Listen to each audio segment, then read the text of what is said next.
welcome to episode 29. This is the Hello, It's Me, IAmKNicole podcast, and I am your host, Kori Nicole. So we are just going to jump right into the recap. Y'all, the only updates that I have right now are that, I'm working on a new business venture. I shared a little tidbit, a little sneak peek, and y'all are really supporting me, and I love y'all, and I'm really excited to, launch this new business venture and talk more about it, but y'all are just gonna have to stay tuned because we're not spilling any tea just yet, but it's coming. I've been working, Devin's been working, we've all been working behind the scenes to kind of bring more to the table, so I'm excited. And that's been keeping me busy. I've been working on orders. Yesterday, I went really crazy. I was, feeling like I was working a 12-hour shift, y'all. I was there all day, but it just has to be like that sometimes. So I'm grateful I got all of my orders done. Literally all of the orders got done. Now more orders came in today, but, that's a given. Thank you for shopping.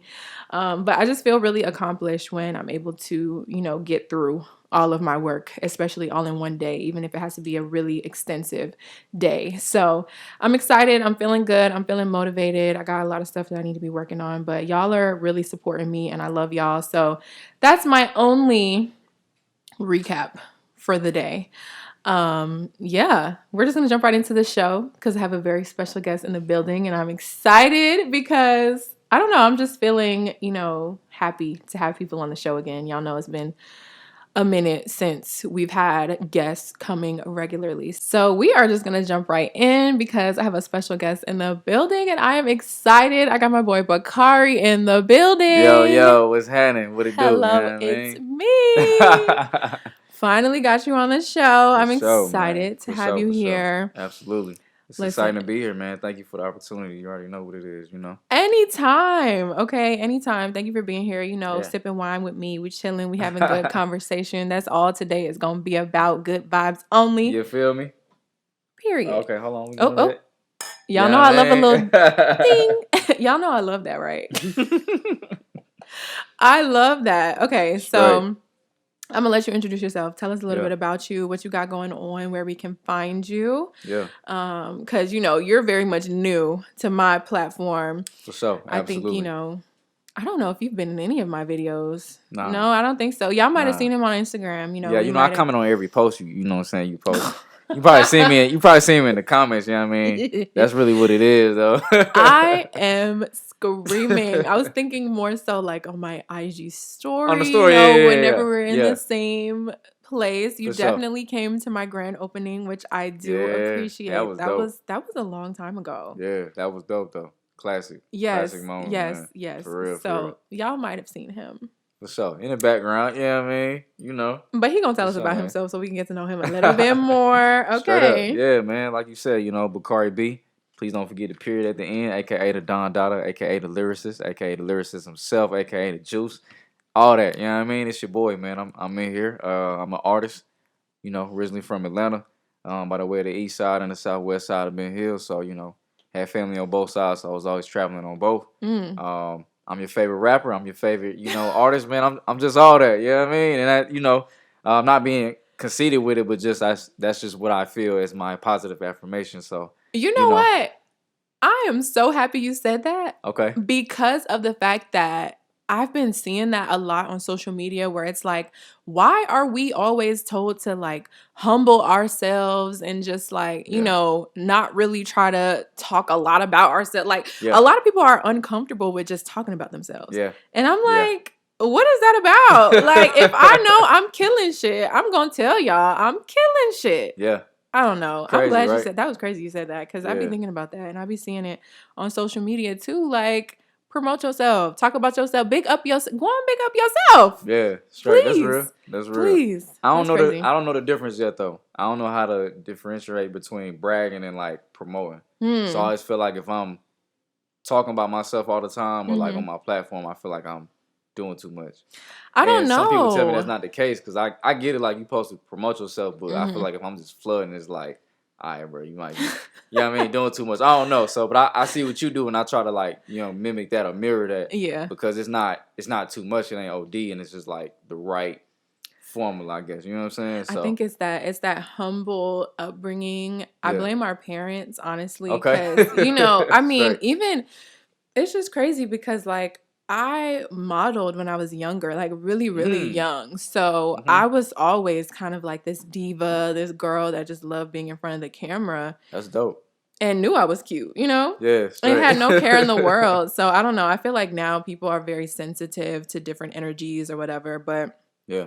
I feel like it's all about how you do it, because I can tell when some people are kind of being snooty about it, or they just, feel like they're all that when it's really not that deep. But You peep the vibes. I feel you. yeah, I but feel then you. it's just like, I can genuinely tell when some people are just very confident, Yeah. and I Yeah. mean, I guess it is a very thin line between being confident and being an ass. I don't know. Straight up. That's It it. is. It is. It definitely is. I feel that. So yeah, I mean that's me, man, really in a nutshell.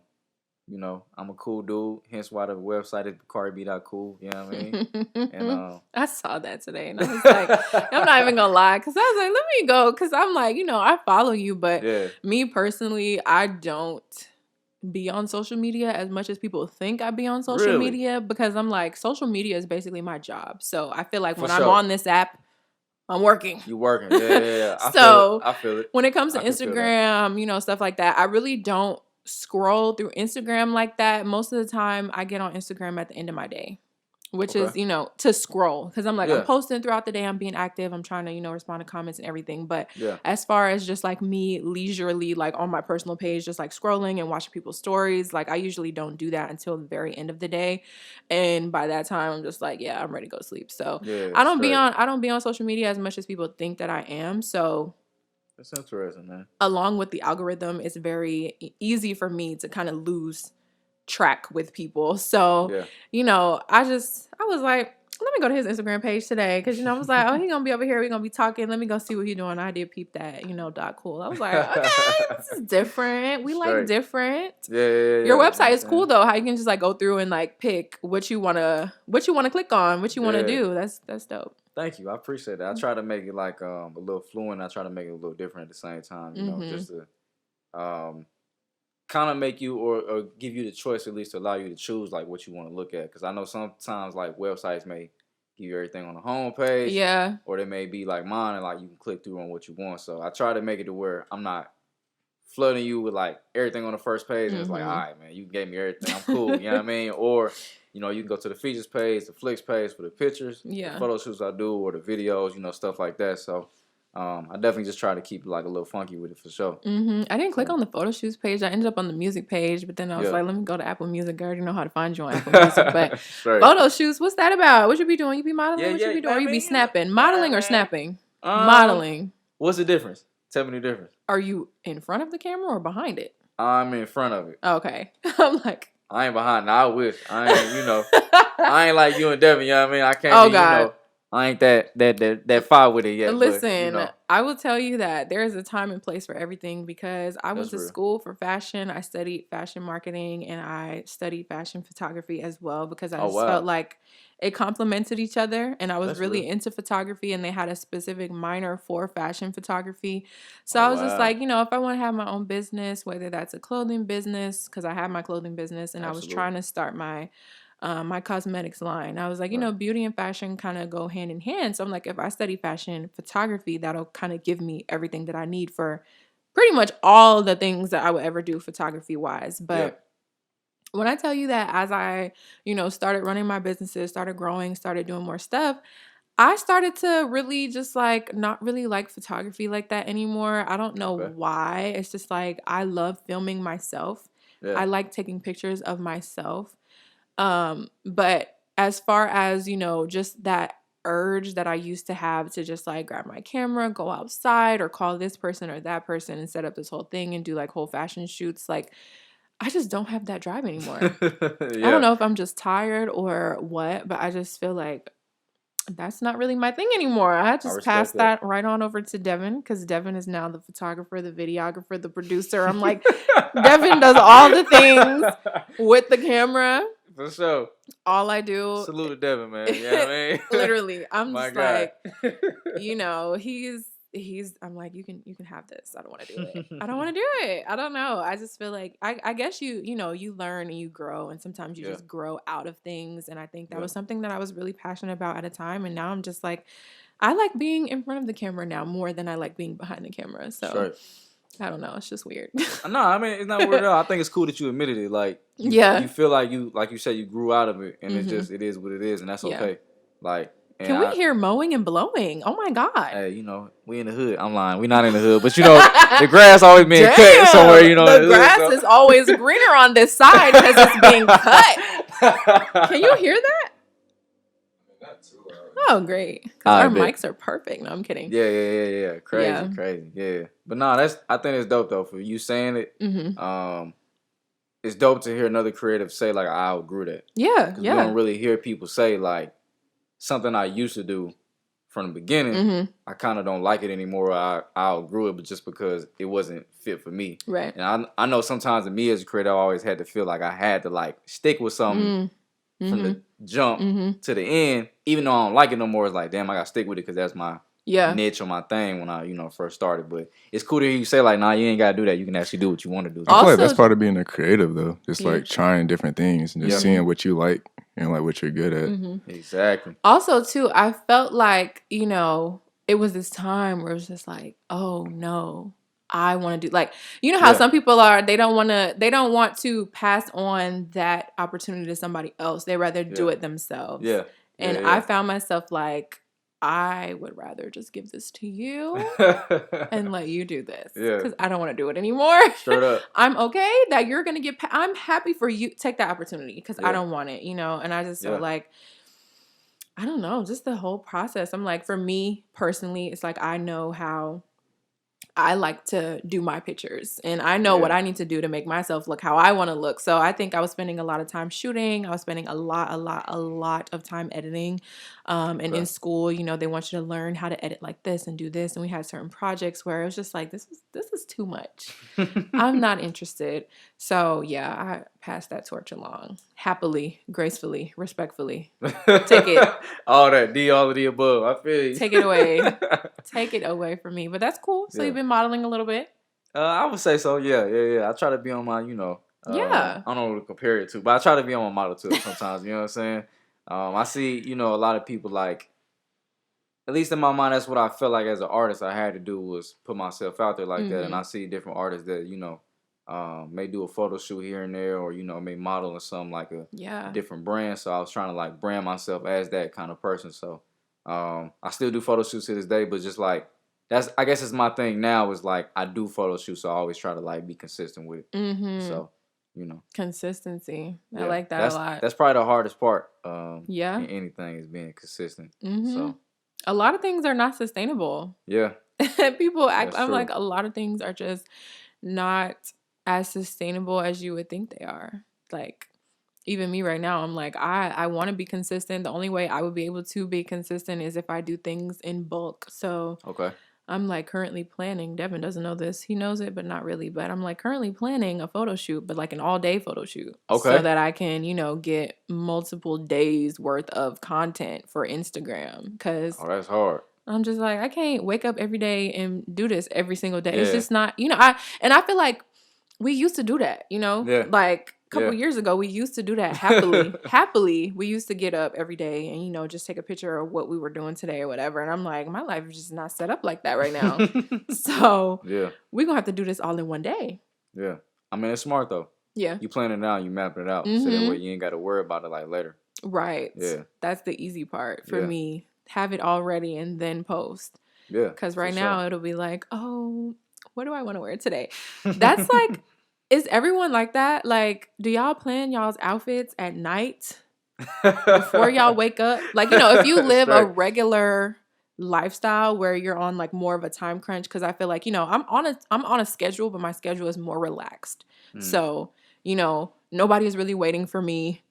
I can kind of take my time with things when I need to. Yeah. But, I try to have a sense of urgency at most times. But I'm just like, when we had to go to school, was in high school and had to go to college, whatever, if I didn't know what I was putting on the night before, I was going to be looking real goofy that next morning. That's all I did. I just woke up every morning and was like, whatever. No. And see, I'm the type of person that I'm just like, yeah, I like to wake up at the last second because I'd rather get more sleep. Same.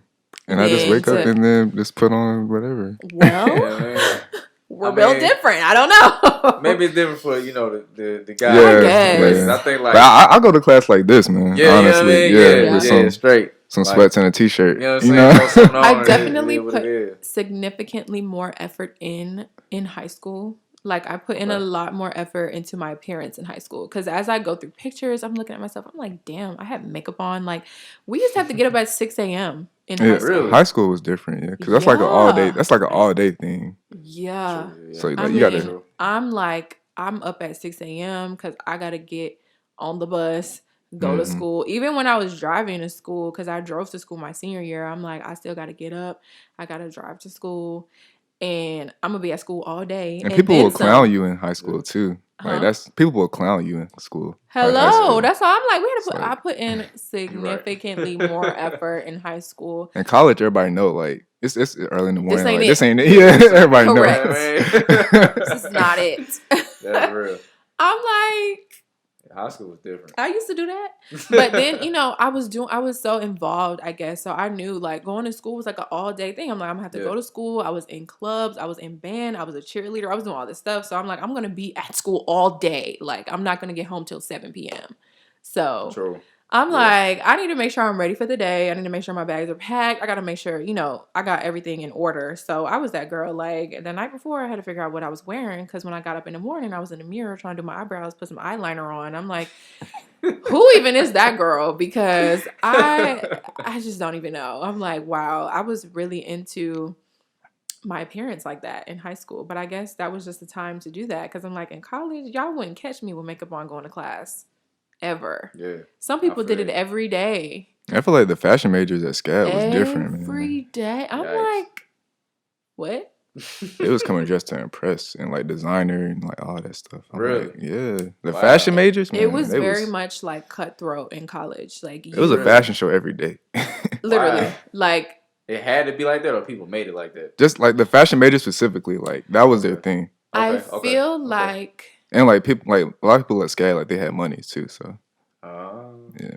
I don't feel like people. I feel like it was like that only because, you know, at that university, it's kind of like you never know what's gonna happen. Mm-hmm. So like anybody pop up too. These kids can come to school and then Steve Madden will be in your classroom. Oh wow! And you'll be like, oh, today was my off day, you know? So I feel like once stuff like that started happening, that kind of like shifted the culture a little bit. But see, I studied fashion marketing, so I was very much not in that same situation because there was design majors, marketing majors. And I remember for the longest, I was like, dang, I don't know, you know, how I'm going to pick which one I want to do. I just know I want to do fashion. I didn't know I was going to have all these options, but just looking at the curriculum, I'm like, yeah, I really don't want to physically make clothes with my two hands. So got it. I was just like, yeah, I'm more of a businesswoman. So I'm like, if I study marketing, but specifically with fashion, I feel like I'll be good. So it was so crazy how much we were so different. Like people thought because we were studying fashion, that fashion design and fashion marketing would be like kind of close and kind of similar. I'm like, y'all. No, yeah, but they don't really we sound have like our own building. Like, you know, I remember I had to, you know, take a few classes in the fashion building because they kind of like force you like our, you know, our required courses. Right. For sure. Fashion design, because, you know, you got to get a little sprinkle of what fashion actually is before you can study fashion marketing, whatever. I get it, but the vibes over there are so different. I'm like, the energy here is like really stressful.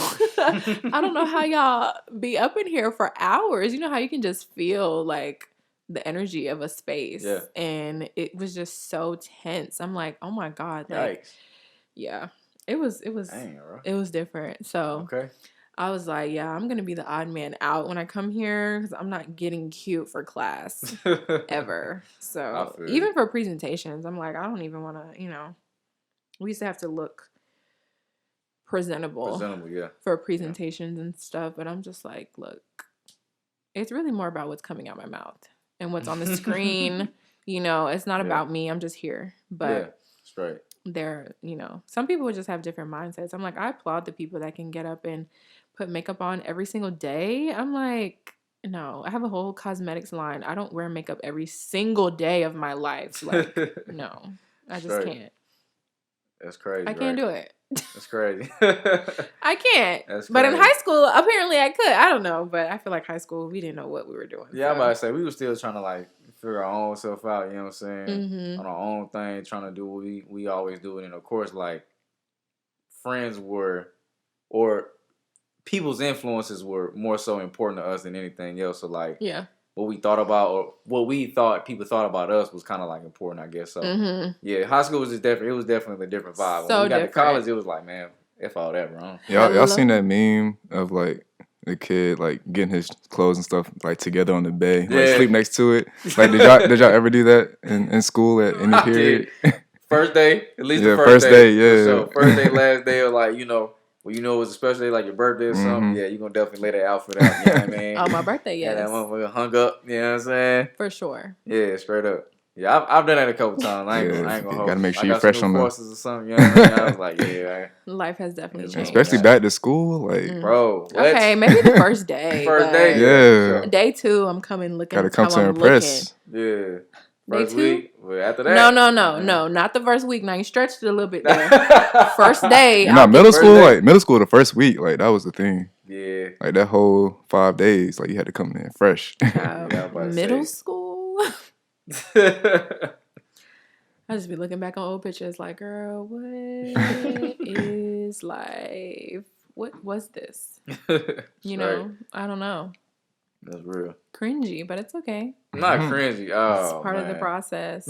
Hey, man, you gotta grow. Part of the process. That's what I tell everyone. I'm like, it's part of the process. It's fine. Right. So speaking of processes, so let's talk about creative processes because, I mean, you're a creative. Yes, ma'am. At heart, right? Mm-hmm. So, when did you start doing music? Like, when did you know, like, okay, yeah, this is what I want to do. I want to pursue this. You know, how does that whole process start? I love music artists because in my mind, it's just such a complicated process. And then to see people actually do it, it's like, okay, maybe it's not that complex, like how you think it is, but it's just like, it's crazy to me to watch it happen, you know? Yeah. I feel you. I mean, you know, like we was kind of talking off camera about it. I think, you know, the same process is with you as a creative as well. I mean, like you have, you know, several businesses, and I think even though our processes are different because it's a different business, I still think we have like similar processes just because our mind is always like spinning or working. Yes. And we always thinking like 10 steps ahead of the next step. You know what I'm saying? If that makes sense. So it's like, I think, you know, for the most part, even though it's two different fields, it's still has a lot of similarity just because we both creators and we both like have to have a process because we know like if it's not going the way I wanted to go, then it's off or it's not, you know, what I needed to be. So I definitely think that, you know, just throwing it out there, I think our processes may be different for the most part, but I think the way our minds working, it's always gonna be the same just because we creatives.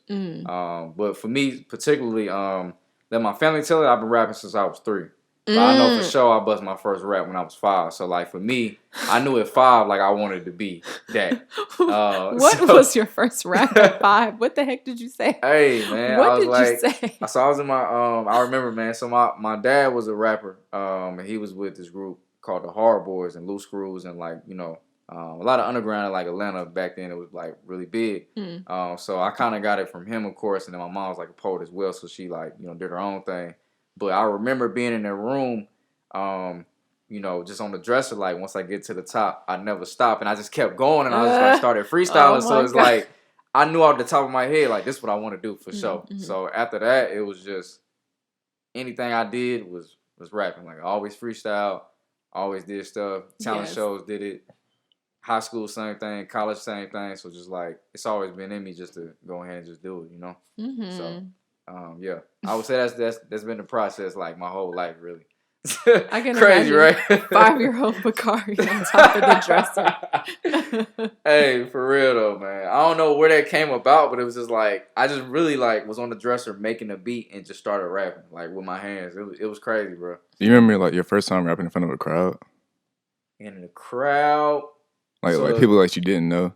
So the first time I can really remember was probably like 5th grade. I would say we had a talent show. I went to Winbrook, so it was the first ever talent show I think we ever did, and I did a song that my pops actually wrote for me. It was over the Dr. Dre Next Episode beat, I think it is. It's either Next Episode or what's the one Eminem was like, nowadays everybody want to talk, but they got something to say when nothing comes out. It's that beat. So I was like, y'all know me, Bakari, I'm about to do this for y'all see. But I was just rapping, bro, like, you know what I mean? I remember the whole thing he said and just spit it, bro. So I think that was like the first time I did it, and from then on, like that moment then, because at that time, it was, I think his name was J-Bo from Lil Jon and the Eastside Boys was one of the judges. So then once I got his attention, he was like, yo, you dope. I was like, oh, yeah, I know. Like, I'm good now. You know what I mean? I'm straight. I need to do this for real. So that was the first time, bro. And I think, like, after that, I just knew, like, I had that feeling of being in front of a crowd. It was so dope. And just, like, the love I got at probably, like 10, I don't know, whatever age we are in 5th grade. I was like, yeah, I need to do this for real. So, you ever forget rap? And like doing performance, yeah. Absolutely. Hey, yo, y'all be quick on y'all feet though. Hey, that's y'all the thing. Be quick on y'all feet, gotta though. Be quick, bro. So like, I forget something, and then like, for me, I never forgot a whole like verse, but I forget probably like a bar, and I just say something like, you probably won't even hear me. I just say something, you know, like yeah, whatever, and then you know what I'm saying, bounce right back, or I freestyle something and then come back into the verse. So I think you got to be like quick, because if you're not quick, somebody gonna catch like, man, that ain't the goddamn lyrics. Hold on, bro. You just... Bro, I did a performance in 9th grade, and like in the middle of the performance, my mind just went blank. I don't know what happened. Bro. And then like, cause I had did it in my iPod because I had saw Drake. That was like the time Drake was doing like the yeah. So I had the lyrics on my iPod, so I just put up my iPod and just read it off the iPod, and I was like, "Hey." Instead of put my phone out. Yeah. Because like I literally just went. I couldn't think of anything. I was like, "Bro, what?" Hey, I spent the whole night rehearsing in front of my parents and like everything, and like at that moment, I just forgot. Be like that, bro. For real. I mean, that's cool. At least you had your joint on. Yeah. You know what I mean? Like when I pulled it out, everybody started cheering. I was like, "Hey, hey, you know what I mean?" Yo, even better. You know what I mean? It's tickling me so bad right now. I'm sorry. I got it on my phone. Cause my dad just sent it to me like last month. So oh, you got the video? Yeah. Oh, that's crazy. Yeah, cause you need to. Yeah, you gotta post that one. You gotta send that for the archive. I don't know if I'm gonna post it, but I have to see this video. Oh man. Yikes. Oh man. That's dope. I have to see bro. this video. I'm that's sorry, dope. but I gotta see it. That's that classic. Right there. That's classic, bro. I was just like, hey, okay, y'all, I'm sorry. y'all have to see the funny. process right now. That's dope, though. Y'all, the wine is talking to me. Okay. And then Devin just said that he pulled his iPod out and started rapping. The fact you had an iPod. I can't breathe. That's classic, bro. That's I crazy. can't 9th breathe. grade. That's dope, bro. Talent show. That's dope, man. For real. Yikes. Ooh, I don't even remember what we was talking about. That was The so process. funny. Nah, you good. Oh, the process. Yeah. You're right. That was funny. Okay, thank you, Devin, for that laugh. I was just envisioning that in my mind. I probably should not have been doing that, but it was really funny. Wow. Only the closest of friends are going to see that video. Oh, well. I feel it. We can post it to the close friends. Oh my gosh. Okay. Whew, I'm back. The process. Okay, yes. So when you're, making music, what does that process look like? Like, do you have to start, do you have to be inspired by something, or is it like you're mainly talking about things that you've been through, or, how does that go? I mean, I don't get it, because I feel like when I listen to music, it's like, dang, that sounds like something that I can relate to. Yeah. So then I'm thinking, wow, did they go through that, or are they just saying that? Are y'all just saying that so that I can relate to it, or did y'all really go through that? I don't know. Yeah, straight. I think for For me, I always pride myself with being somebody that I could talk about like on my experiences or experiences that I've seen, other people go through. So I usually try to talk about, real life things that I didn't seen or I didn't like, or at least people have told me like, close to me that, close to me or not close to me, at least like they've been through. So for majority of the time, it's really a randomness of how like I come about with it. Sometimes I am inspired by something, like I'm watching a show or, talking to you or talking to somebody else. I'm like, damn, I got to write that shit down. Like that was hard, like what they said. Or, like, I asked somebody, like, can I write this about, like, your story or, some other stuff like that. But I'm always, like, randomly inspired sometimes. And it's just, like, sometimes you got to write it down, then come back to it, like, a day, two later, even a month later, and it become a song or whatever the case may be. So it's really just about, like, how the moment is going. And I just usually, like, once I start off with the idea and I write it down, whether it's on my phone or I actually write it on paper, because usually I write my raps in, like, a notebook or, like, a composition book. And once I write it down, at some point I'm coming back to it. And once I get back to it, it's nonstop from there. It's up, you know what I mean? It's up, then it's stuck, you know what I mean? Word to Cardi. So it's like, it's just there. So, 9 times out of 10, like, I done been through it personally or it's been through me, and usually when I put something on an album or an EP, I try not to talk about it unless I done, like, lived it, you know what I mean? So I don't be like, oh, toting guns and 40s and all that. Like, nah, that's not.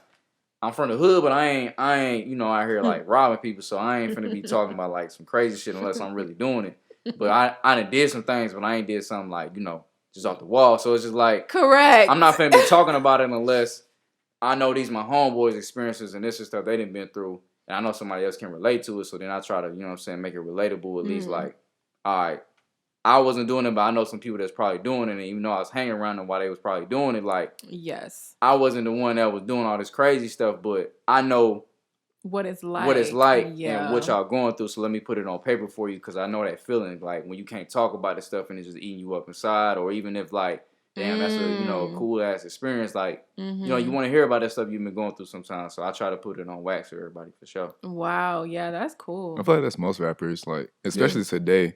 Like, a lot of the people, like, around them, they've done, like, a lot of the crazy stuff. Yeah. Because, like, if they did the stuff themselves, and they'd be, like, snitching on themselves, Exactly. So that's how most people go to jail. Thank you. I was thinking about that, because I'd be like, y'all can't just be out here saying this stuff, like, and still be out here just saying this stuff. So. And if they are, that's why you see, like, in the news, like, people start going to jail and stuff like that. Like, NBA Youngboy and, like, different people like with guns and stuff like that. Can I free my boy? Not for real. Can I free him though? I feel you. I don't really, and the thing about me is just like I'm kind of really just now starting to get into that. Like, I've never been that girl to. Well, first of all, let me just say this: like, music has been, a part of my life, but not really a huge part of my life. So I like music. I like to listen to music. I feel like I listened to music more back in the day, like during the iPod days, during those days where we were like all downloading music illegally. Like, I was doing all that to LimeWire. on LimeWire, like trying to download all the, the latest stuff. I feel like I listened to music a lot more then. I feel like now it's just like, it's not really my thing, but in like deep down, it's just like, I know like it could be an outlet for me. Yeah. So it's like I want to be into it, but I don't know how to. Okay. So that's why I'm like, okay, I have Devin, and Devin, he knows everything. What? He knows what's out. He knows what's hot, what's not. So, but then it's just like, Devin listens to certain music and then doesn't listen to certain music. So then I have friends. So I'm like, now my friends are like putting me onto all of these rappers. Oh man, why you? All these rappers. Why you do it like that? Yikes. So I'm like, okay, but because I'm finding myself listening to things that I would never typically listen to, and I'm doing more of like, I'm the type of person, like, if I like the way a song sounds, I would listen to it over and over again just because like it makes me happy, right? Yeah. If I like a song, but now I'm actually listening to what's being said, and I'm like, okay. Oh, and I feel like now I'm just learning more about, what people that look like us went through, or what people that they know went through that I had no idea about, because I'm quote unquote privileged, living lavish or whatever people want to say. Like, I didn't go through the struggle or go through whatever. So I'm like, it's just interesting, to listen. It just makes me appreciate, my life more, and just like it's just like a real humbling moment, I guess, like just learning. So I'm like, I started listening to Young Boy and don't be knowing what the hell people really be talking about. But then I'm like listening closer and I'm like, oh, I get it now. Like I'm starting to learn. I'm starting to hear the same things from different rappers. So I'm like, oh, we're all going through the same shit. Like y'all are all going through the same shit. Like that's crazy to me. Yeah.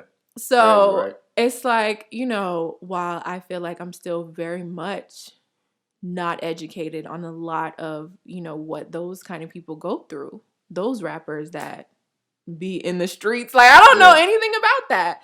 But I feel like I'm learning more about it just listening to their music, and somehow they make it sound good. You know, they make there's some kind of like positivity about it, just like listening to it. And you know, some of them made it out, some of them didn't make it out or whatever, I don't know. So it's just crazy to me, like now that I'm listening to more music like that. And like the songs, like I love the songs. You know, we all could love a song and don't really know what the song is about. So that's why I'm like, you know, you hear a song, you start singing the words to a song, but you don't know what you talking about. And then I'm like like stopping and listening to like what's actually being said. And I'm like, damn, that's crazy. Yeah, I think it's you know, word of Outkast, man. It's the art of storytelling. Yeah, for sure. Yeah, and literally. I think that, literally. You know, and like you know, Devin was saying, like most of them may talk about it, but they never try to implicate themselves because it's, you know, the art is snitching. But I think in general speaking, like I know I've done things, but I would never say it's me unless I confirm it. So I could always put it out there, but you would never know if it's me or am I talking about somebody else. So I think it's the art of like I said, art of storytelling, but also being not manipulative in a sense, but as an artist, like and as a creative, you kind of have that control to say, you know, is it me or not? Yeah. But then I also don't have to say if it's me or not. Right. So like, you know, 85 South, like, is that me or is that, you know what I mean? Like, is that somebody else? So, you know what I'm saying? So it's the Get out of here. I know you was a red, but you know what I mean? Tease me about that song. So it's like, is that me or is that somebody else? So it's just you. Like, it's me? I don't know. I don't know if it's me. I think you know what I mean? You sure? Flying down 85 South. I think it's you. Flying down 85 South with an F. Not with an F. South with an F.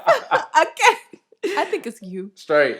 But it's also me too. And it's also Saray too. It's all of us. Never mind. I was about to get on Saray, but I'm gonna leave it alone. No. That's my partner. Bel-Air and Cole, what up? You know what I mean? I'm screaming. Did y'all see when 21 Savage was talking about like he's an actor?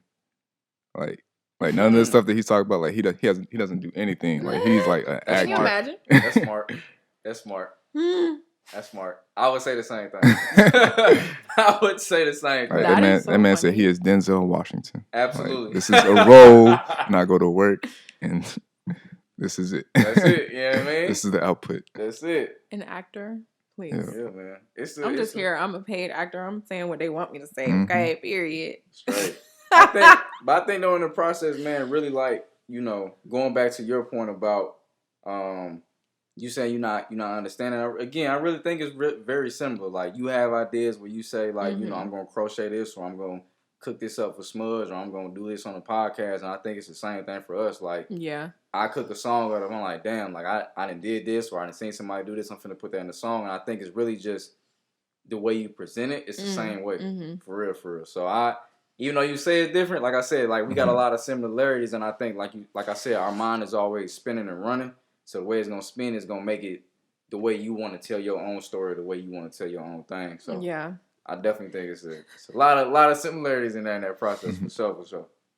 I guess. I mean, I think mainly me, it's just like when I listen to a song, I'm like, dang, like how did they come up with that? Like how do y'all come up with like the rhythm of something? Like how did they come up with I'm gonna say it like this, you know, in that way, in this speed. And I'm like, damn, like this is a lot of thought that has to go behind something. But I mean, it's the same with everything, like you said. I just think it's, you know, I feel like you probably looking at me the same way, like how did you come up with that? Like yeah, absolutely. So I guess it's the same but different. How you come up with Smudge? I was thinking in my head, like when I first put it on my lips, I'm like, man, did you get this in a bottle, bro? Like, you know what I mean? I feel like a lot of it's just feeling though. Like even like for music artists, it's just like that's what they feel. Yeah. And so like Hello. that's what they put out. And so and like it's crazy because I'm like, I don't be feeling that. that's what I'm saying. Like people feel different things. To, you know, but it's just so it's intriguing, you know, to think about what that would be like. Yeah. So and I mean everybody's life experience is different, so you may not feel it like, you know. Yeah, Devin for may sure. feel it, or you know, vice versa. But he be feeling a lot of stuff because I'm like, I don't know how you be mixing this song with that song. How did you come up with that? That's a whole nother story to talk about. Yeah, DJing is a whole different story to talk about. We ain't even going. I can't even. Oh man! Shout out to Devin. Shout out to DJ Mel. What up, bro? Y'all be. We ain't even gonna do that today because I be like. Man. He's like, oh, I just got this idea. I'm going to mix this. And I'm like, why were you thinking about that again? We were just having a normal conversation. What sparked that again? Okay, cool. You know, I just be like, but I guess I think I do move in the same way. It's just like, oh, I'm going to do this. Yeah. Or I just get like, you know, I just hear something or something just graces the back of my neck. And I'm like, yeah, I'm going to do that. Yeah. Exactly. It's all just a feeling that you get. And we all get feelings for different things. So. Yeah. I think that's amazing. I really do. Think it's great. Mm-hmm. Yeah. That's what I was saying earlier. It's just like good to try different things, so like you can know, like once you get that feeling, like oh yeah, this is what I like doing. And, like, you're just gonna continue doing that. Yep. Mm-hmm. Yep. Exactly. That's true. Exactly. Very true. Because I feel like when people were little, like I feel like we used to all say we're gonna be something like every other day. You know what I'm saying? Mm-hmm. Like for a long time, I wanted to be an astronaut when I was in elementary school. Astronaut. And so like that definitely changed like down the line and everything. So I wanted to be a teacher. Really? Yeah, see?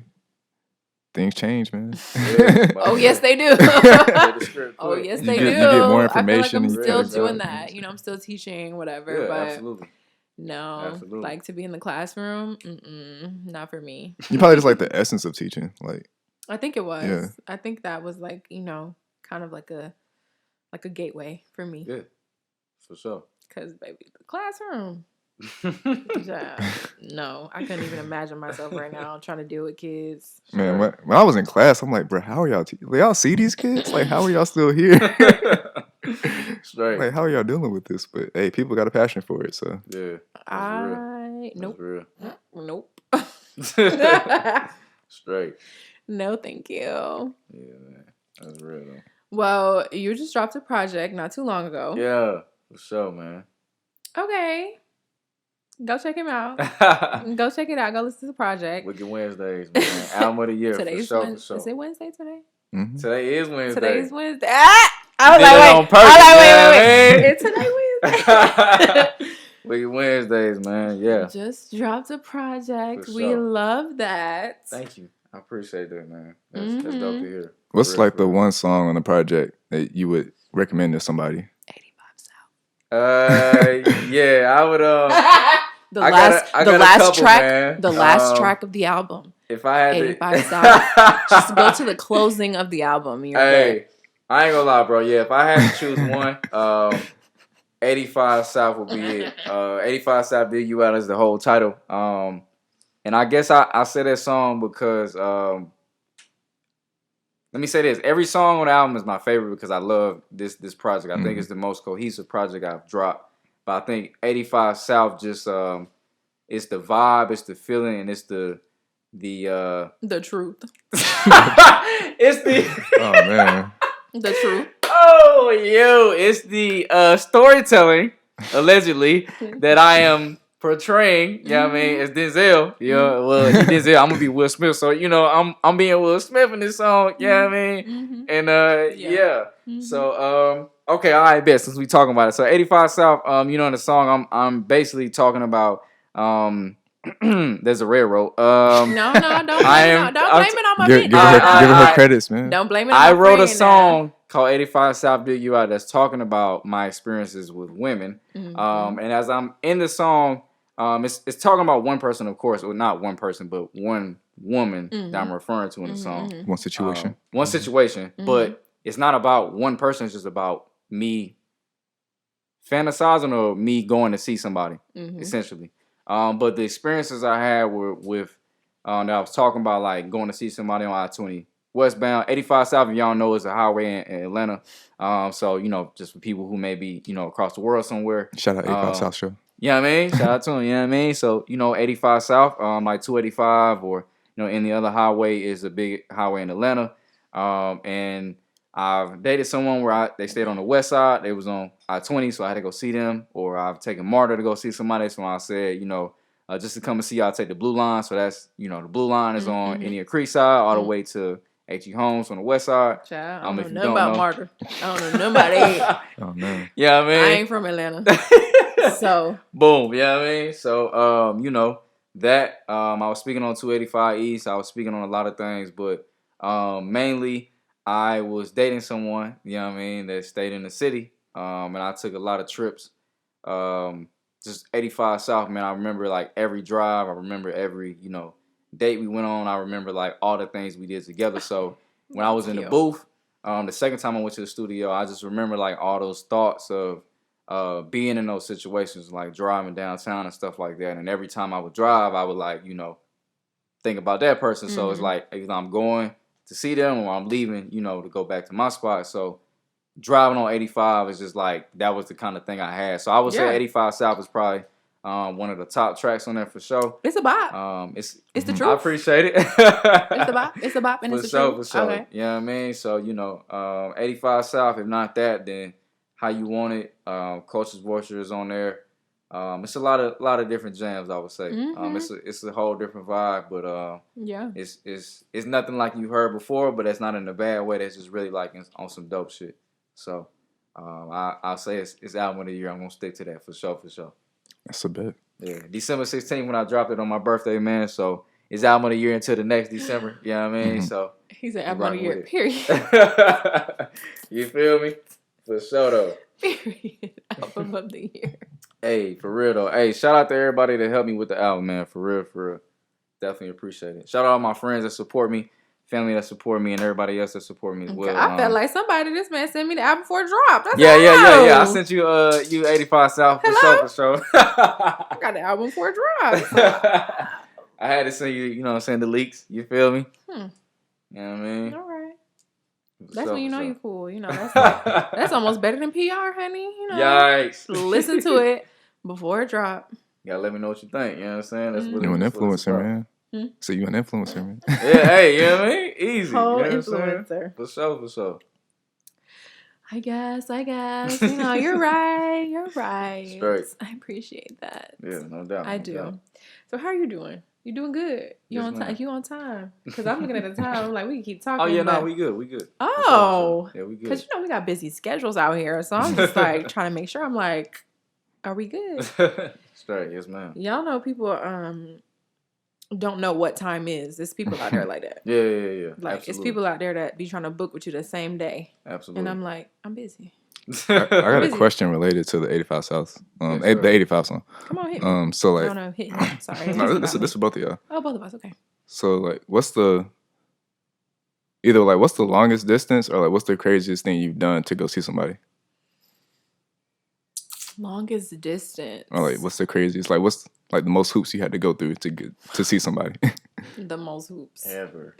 Wow. Honestly, I don't want to talk about it, but it's fine. Okay. Oh.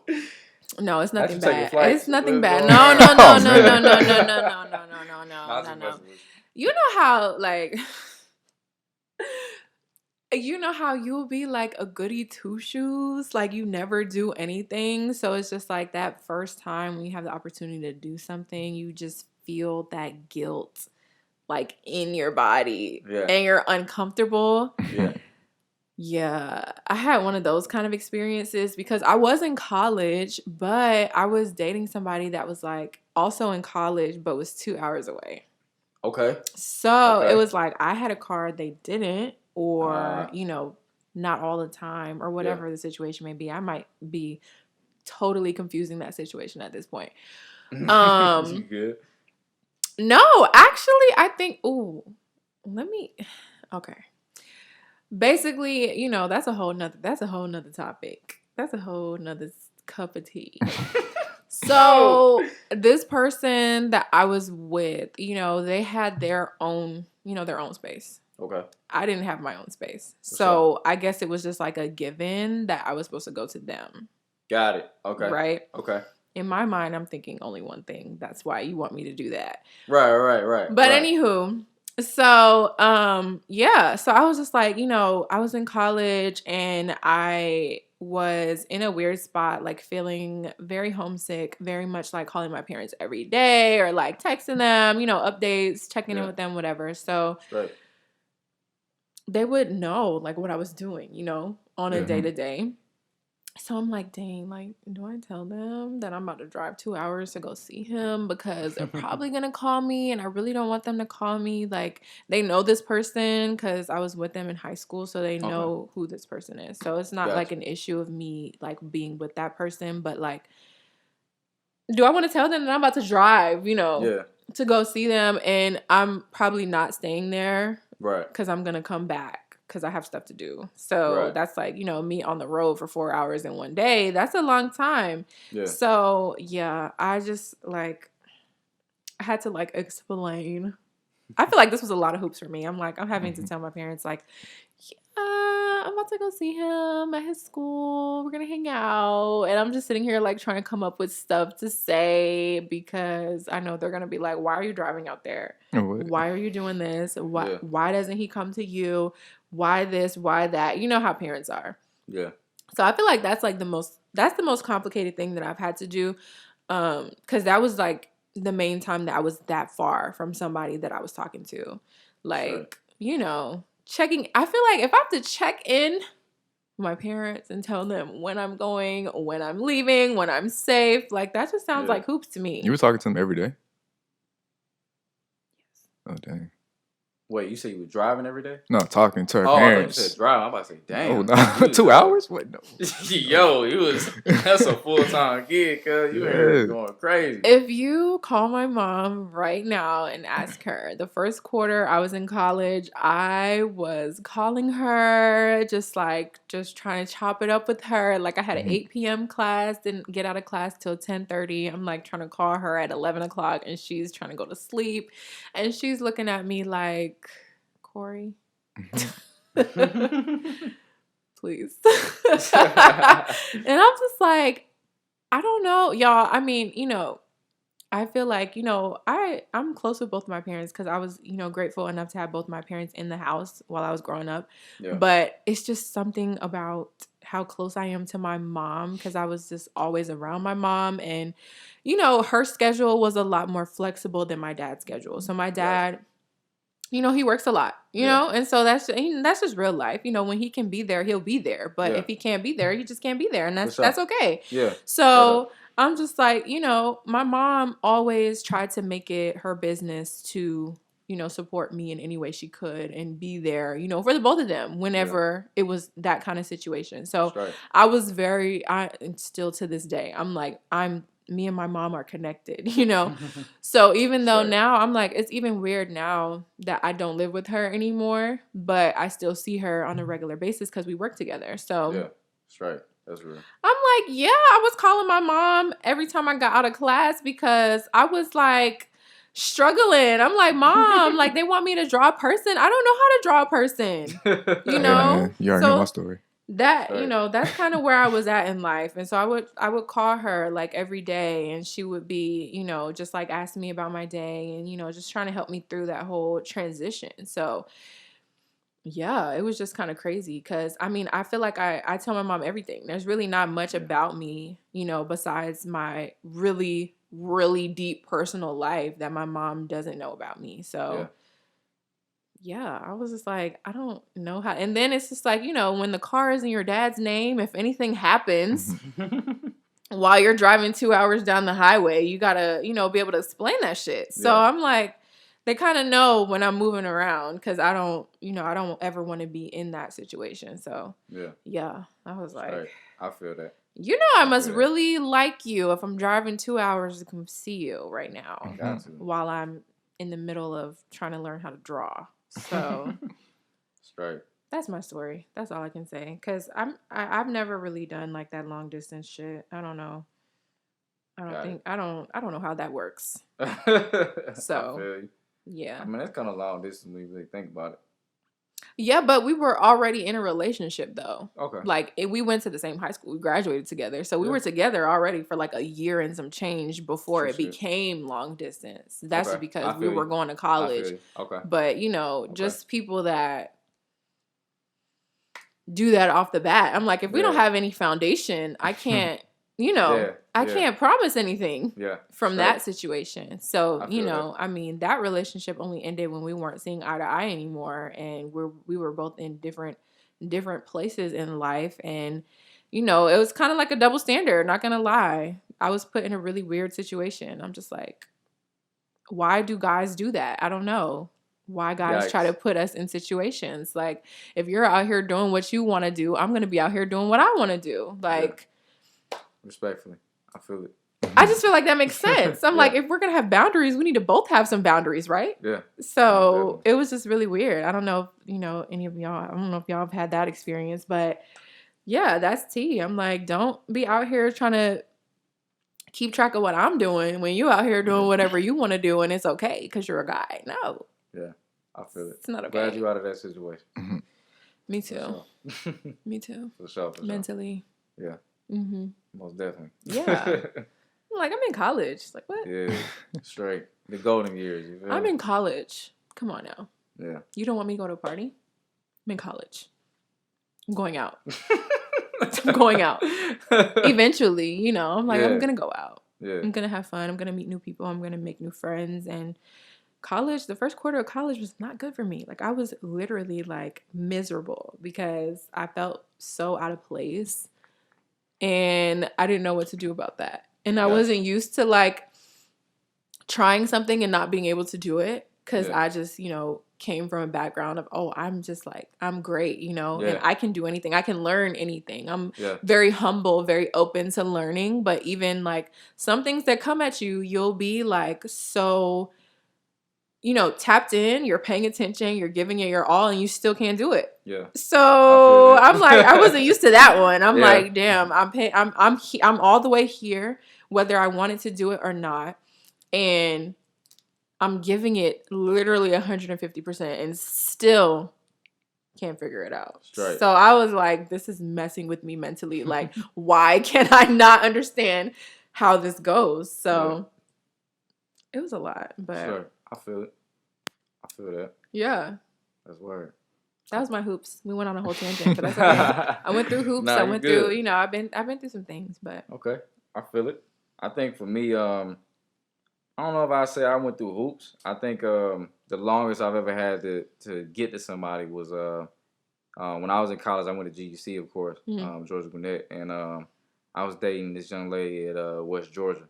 So that's 85 to like 20 West. So for me, I ain't never been there. At the time, I ain't thinking of it because I'm just driving. I'm like, yeah, whatever, shit, you know, pushing the Kia Soul, you know what I mean? Pushing that motherfucker. Pushing the Kia Soul. Hey, you know what I mean? You know, not this man pushing the Kia Soul. I saw the hamsters in the whip on the commercial. I was like, I gotta get this motherfucker. You know what I mean? I was like, this shit is hard. I gotta get this motherfucker. Oh my goodness. But yeah, man, you know, just driving there, and afterwards, after like we stopped dating, I looked back and I was like, damn, I was really driving to like West Georgia, bro. This shit is it's far. not close, bro. But when you look back, it's crazy. Yeah, you know what I mean? When you look back, you be like, damn, bro, like, I was really like whipping this motherfucker this far. Yeah. But you know, I think sometimes like when you really like somebody or you love somebody or potentially like about to start loving somebody, you just do stuff and you just be like, it's fun. It's fun. In you know that what I mean? moment. It's like exciting. Like, yeah, damn, I'm really it's like I want to do this. Yeah, you know what I mean? Then it's only when shit gets bad that you be like, damn, I was really driving. You know, like I didn't have to do that. Yep. But I was. Yep. So exactly. Yeah. I definitely know where you're coming from with that too. Yeah. I think I put more people through hoops than I would say I've been through hoops. I'm gonna admit that as a guy. Yeah, I mean, I think I messed up a lot. So like, you know. Not well.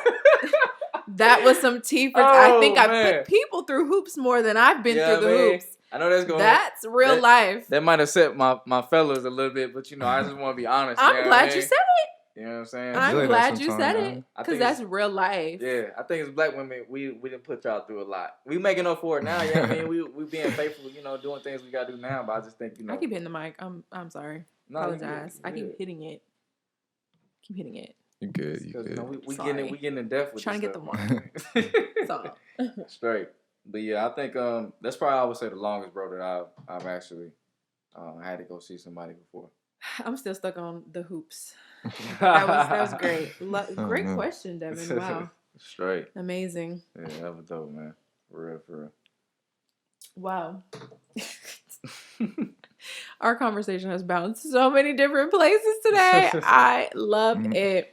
I initially came in here, thinking about just kind of like the ups and the downs, like the pros and cons to kind of like doing your own thing or trying to start your own thing or trying to be a creative. Like, right. I feel like from the outside, everyone looks in like they want to do this because it just seems like we're living lavish when it's not really like that, I think it's the freedom that people like envy, sort of. Because like, you don't have to like check in, like clock in and stuff like that. It could be a like, pro you and a don't con. have a boss, so. Yeah. It can be a pro and a con. I feel like that's the main thing that people look at. Like, you think so? You don't have a boss, you're not checking in, so like you get to do whatever you want. I guess. Like that's like the surface of what people see. Mm-hmm. You think so? You think that's it? The freedom? I think it's a little bit of the freedom, but I also think it's what they also see other people do too. Mm-hmm. I think like some influencers or celebrities or whatever, you want to refer to them as, the lifestyle that they have or the stuff that they say may make people think like, oh, this entrepreneurship easy, or like they see like the top people. They see the people at the top already like you see successful. The top people. Yeah, exactly. That's already there. They have already went through the struggles that we're currently going through, or they're still struggling, but they're not struggling as much as we are. Yeah. And it seemed like easy to do when it's really not like that. You know what I mean? I know, like, I have folks tell me, like, yeah, you always living your best life, and like you always seem like you're doing something. I'm like, damn, bro, I'm in the crib. Like, how you? Yeah, I mean, hello. How you see that shit? Like, where do I be? Like, I don't, so that sometimes I guess it's just a perception of other people. Like, it don't click to me that you think I'm doing something when I'm really not, or I guess I'm just not the person that you think I am. I don't know what it is, but I think we're all trying to get there to where we can be that level of freedom, or that level of like we can do what we want to do. We ain't got to check into a job, do all this other stuff. But it's like I don't think people see the struggle. I just think they see the end result, and it's like, oh man, I already knew you was doing that the whole time. And it's like, I really wasn't, but that cool. Like, I'm glad you feel that way. That's dope. I mean, so, I don't know. For me personally, I am just like, you can make me see whatever you want. Like, you have the full control and the full power on social media to make me see whatever you want me to see. Yeah. Like, straight. That's just about it. Like, we're seeing what you want us to. Yeah. And it's not, it's always that way until you're an actual celebrity or whatever, and this slips out or this leaks out or whatever. But we don't know what's really going on. That's why I always try to tell people, I'm like, look, you might be looking at me a certain way because of all the things that I have accomplished, but you don't know about the struggles that are happening behind the scenes or behind closed doors, because obviously we're not projecting those things. Yeah. So I'm like trying to tell people, because people look at me. I always refer back to this one comment. Because I was on IG Live and I was just, talking, have regular conversation, whatever. And then this one person was just like, I just know she is so rich. Like, all those orders that she's shipping out. And I'm like, rich? Yikes. Rich. What does that mean? So then I'm like seeing the comment and I'm like, so what is y'all's perception of rich? Because if it's me, then we have totally different perceptions of what rich really is. Like, I don't know. What does that word even mean? You crazy, man. I feel you. Now, rich is when you see like a whole warehouse full of orders, you know what I'm saying? I feel it. I mean, they perception like you doing big things. I mean, that's not a lie. Rich. You know what I mean? But, they may be speaking positive rolling words in money. on you. I mean, hey, you never know. You never know. You know what I mean? You never know. You know what I'm saying? You don't like the type to even say that anyway. So you could be a millionaire right now. Nobody would ever know. That's what I'm saying. I'm like, what about my lifestyle made you feel like I was rich? Because I'm shipping out orders? I feel like it's the perception. Like, if you're doing better than like they are, or like most people, then they'll think that you're like up there because you're in a spot that they want to be in. You know what I'm saying? For sure. But they don't understand that the spot that you're in though. That's what I'm saying. So like they think that the spot that you're in, like, oh, this is where the money comes at this point. I get what you're saying because I just that's why people with 1 million followers. People think that people with 1 million followers like have like all the money, all the fame, and all that. Oh, but I know like that ain't. I know that exactly. Ain't no more. So I learned that ain't no more. I feel like it's the same thing. Just it's perception of everything. Yeah. Right. My thing is that it's all social media. So like everyone has this like perception, and I'm like, where are y'all getting that perception? Like, I mean, I guess I just always play devil's advocate because I kind of know like both ways, but it's just like if I see somebody that's, you know, doing what they want to do, but they're also just trying to flex, like they're trying to flaunt, and they're in the stores and they're buying designer this and designer that, and I'm like, it's always those ones that's like on Instagram, like showing us the little keypad, how much money they're about to spend and all that stuff. And I'm like, y'all never know. This girl might be about to swipe a whole credit card. She might not have that money in her bank account. Yeah, that's real. She might be making monthly payments. That's real. And that's fine.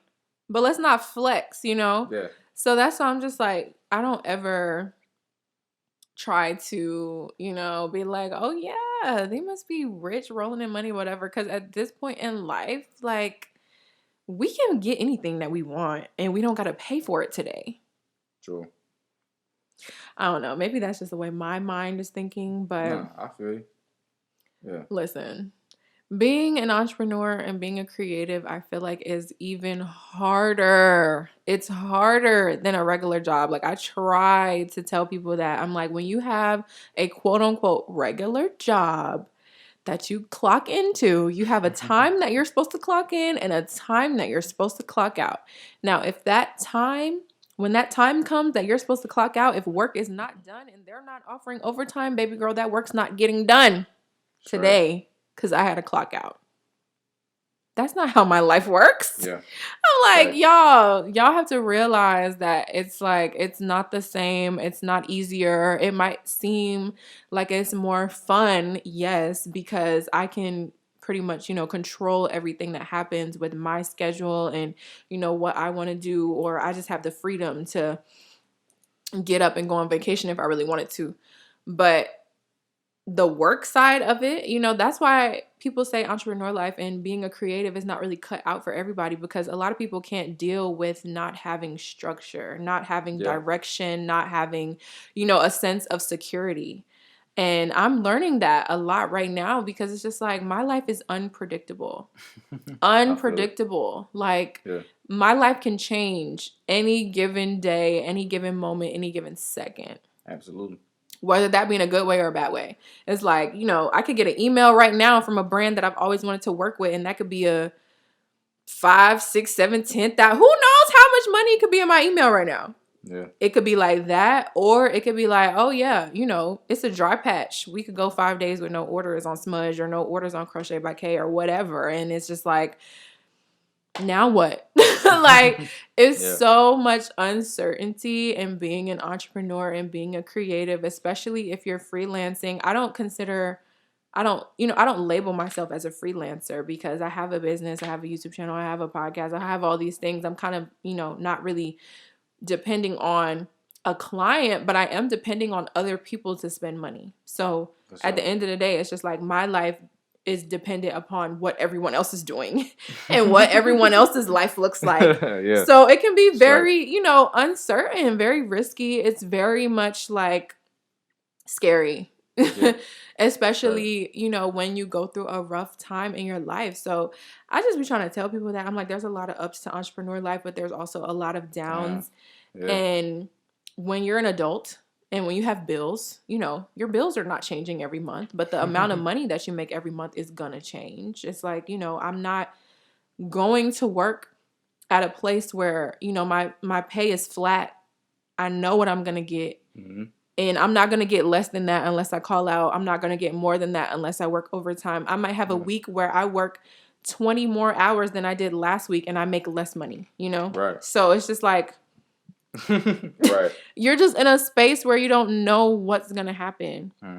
So you really have to be built for that, because if you're not, it's just really going to mess with you mentally. And I think that I went through a whole phase of that. Like, there was a point where I was really, really, really up, and then it came down.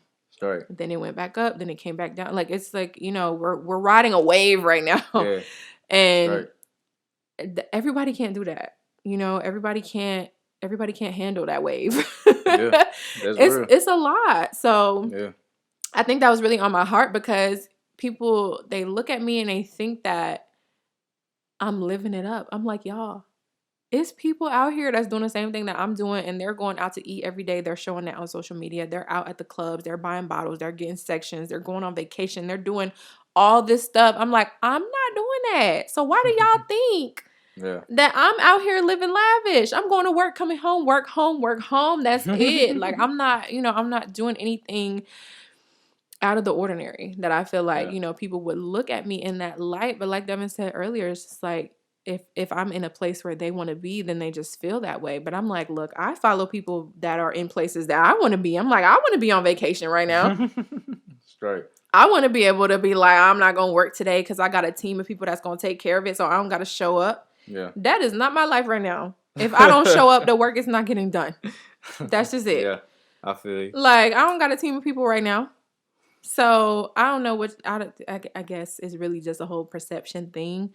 Yeah. But, you know, to everyone that wants to be a creative, I think being a creative is even harder. Freelancing is even harder when you're trying to offer a service to somebody. I'm like, at least I have a product that people see, they know what it is, you know, and they either like it or they don't. I'm like, when you're a creative, whether that's a photographer, a videographer, whether you're making music, whether you're doing, you know, acting or anything, like, that's even harder, you know, because you have to prove to people that you're a good fit for them and you can make their vision come to life. So I'm like, with me, it's easier because it's like, this is what I have to offer. You either like it or you don't. When it's really freelance, it's like, okay, yeah, maybe I can try to make this happen for you, or maybe I can try to do, you know, it's like a lot more open-ended, I guess. Gotcha. But that's real. Y'all, the tea is hot.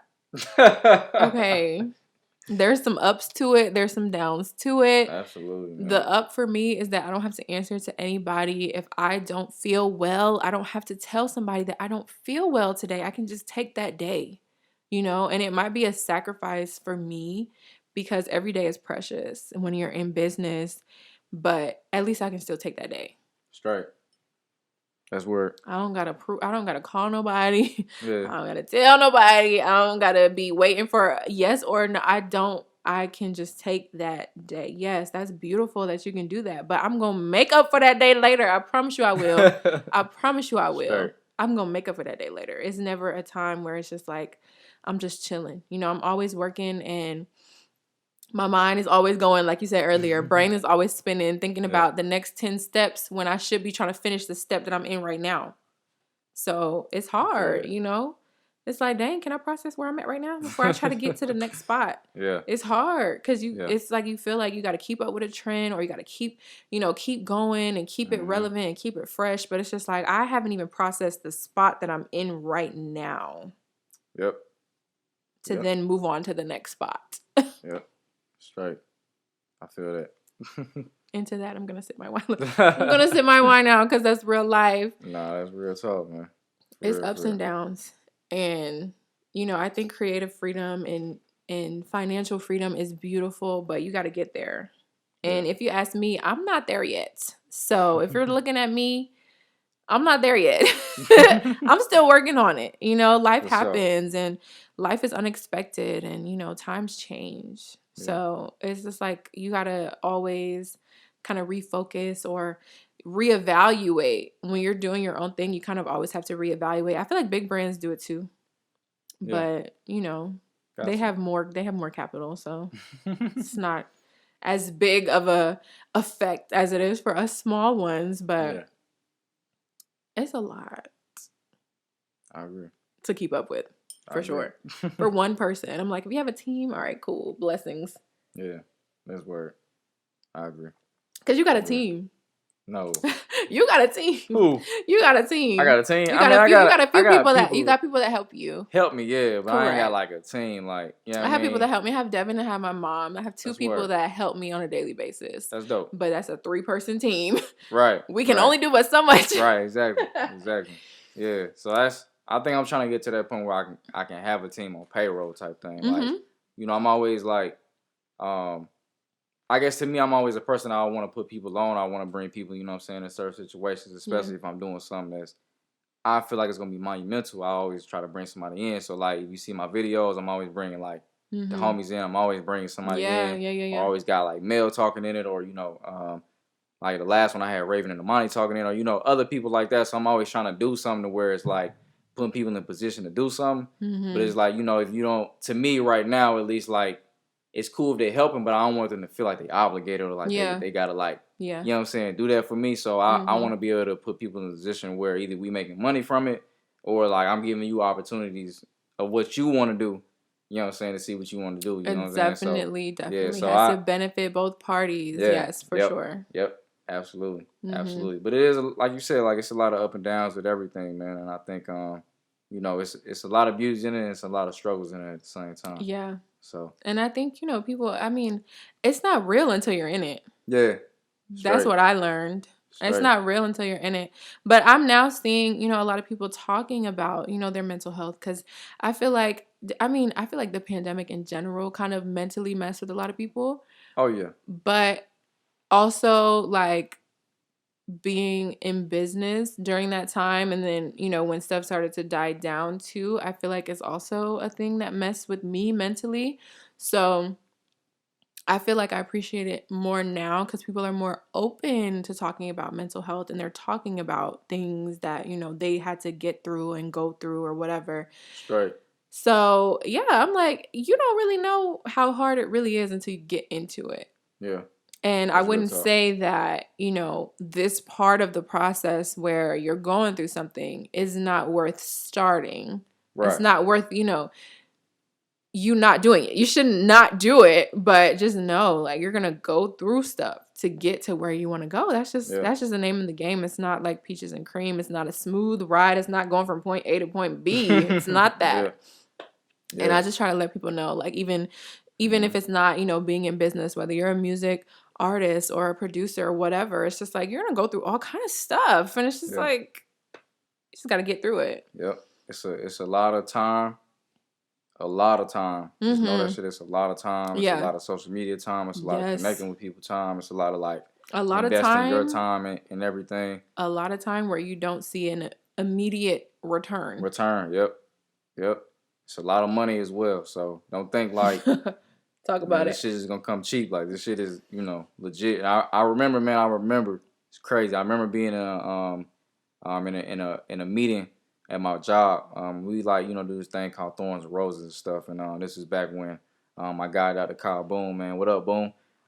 He was actually telling us, you know, like, about his life and stuff like that. He always, you know, usually goes on the line, so we always go in a circle and stuff. And I remember telling him it's the first time I had filed like my taxes for my business when I first got my LLC. So I went through all the expenses I had, and you got to think, like, from a person that's making either 20 to 30 something thousand a year, if I done spent literally $10,000 or more on my business out of my own personal money, you gotta understand, like, how much money I'm making and how much money that's I'm your not whole making. income. You know what I'm saying? So like, I look back like, damn, like, I really spent this much damn money on this music shit, but it's something I want to do and it's something I love to do. But it's like, damn, bro, like, if I would have never thought about it, I would have think like I ain't spent nothing. And I look back and I'm like, well, shit, I done paid for the studio, photo shoot, video, all this other stuff, and it's just like people don't really see, and it's not a bad thing that people don't see it, but you know, again, going back to that thing, like, if you want to get into it, just know, like, you gotta spend his money sometimes, because if you don't,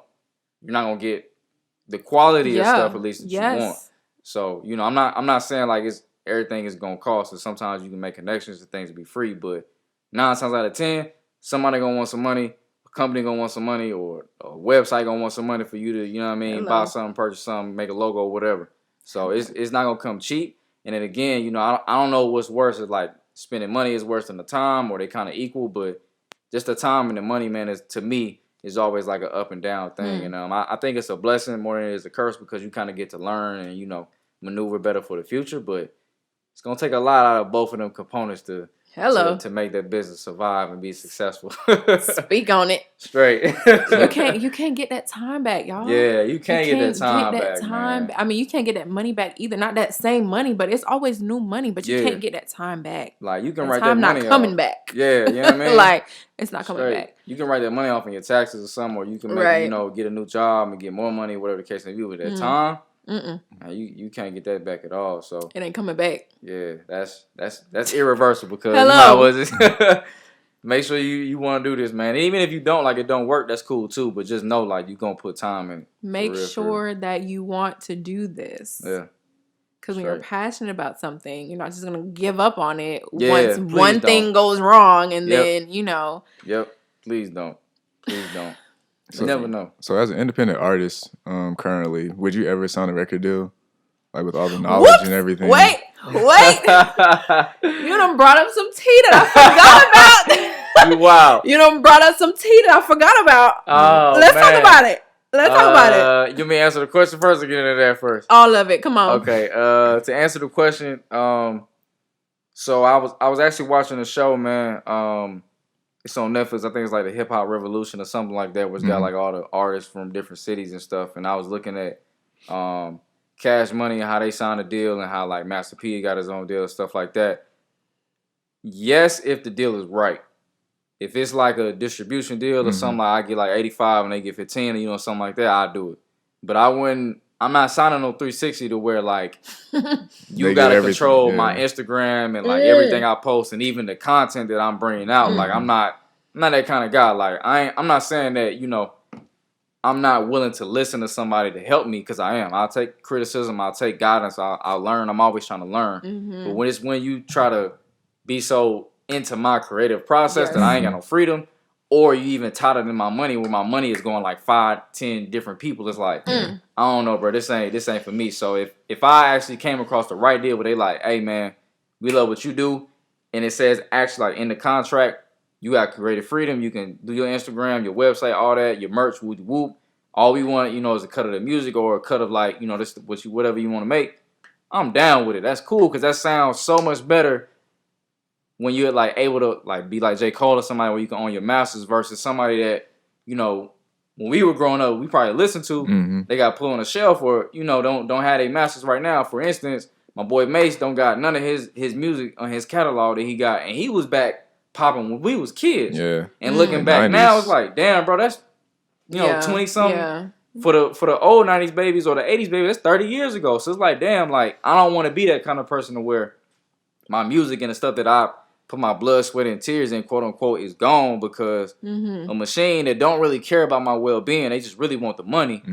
Not saying all of them like that. Of course, it's probably people, but the actual label itself don't really care about me. Nah, I gotta sign something that's smart. So speaking on that stuff that you were talking about, I'm not gonna name drop, but the tea is hot. Okay. My homegirl, my partner actually came to me probably like last week sometime and was like, you know, I wouldn't even say last week. I'll just say it was really like 3 weeks ago. Excuse me. Oh, okay.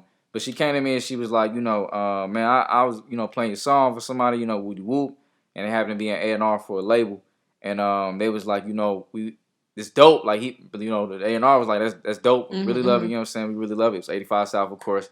And like we love it, but we're not gonna take you because, you know, you older than 25. And I'm like, bro, what? I'm like, shit, bro. You know, so in my mind, like, you see all the. I'm not gonna call them memes, but you see all the pictures on Instagram, and they like, you know, Jay-Z didn't get started until he's 27, and you know, Mark Cuban, and he has $0 in the bank account at 28. You know, all this shit, but it's like when you hear it for the first time, you like, man, that shit is crazy, bro. You didn't take me because I'm not 25, bro, and I ain't 40, I ain't 50. Stop. But I'm out here, yeah, man. How old are you? I'm 27.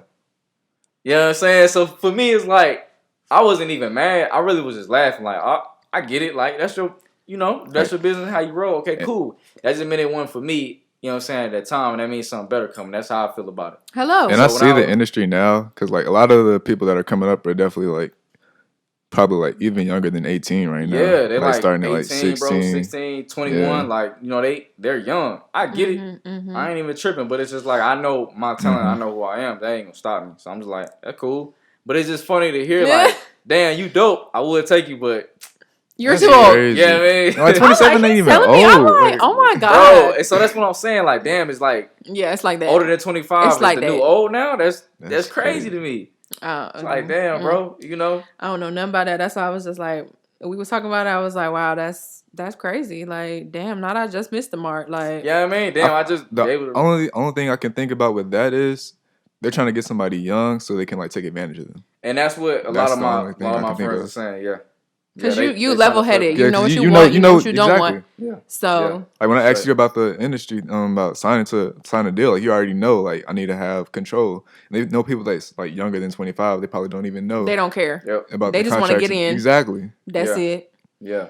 So that's probably the only thing I can think of. That's nah, for sure. Yeah, and that's what one of my friends is actually saying, man. Like they just want somebody younger that's not really, you know, knowledgeable of it or doesn't have that much experience in the music game, and they just want to take them like that popping song or that popping person, and then I was just talking to Kori about that. Like a lot of the people that have like the one hit wonders are like, because we were talking about and what song we talking about? What was we talking about? Because I know what you're talking about. I brought up Silento and like my God, how he Real Redan, what up though? Oh, we was talking. Oh, I know what we was talking about.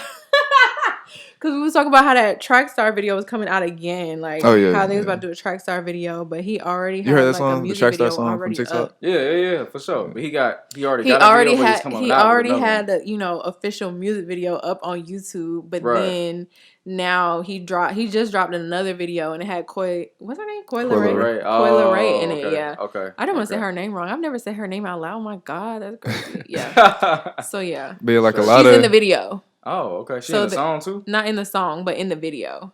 Oh, okay. But like a lot of artists, like they'll find like a lot of artists that pop off, like get a viral moment, and then they'll sign to like Lil Nas X, like they'll sign to a big label, and then they'll like try to like redo their whole image and everything. So like they'll already have a video for that song, but then they'll put like a whole bunch of money into a new video. Yeah, and they're like, this is. I was lost. Yeah. I'm like, we doing 2 music videos because baby.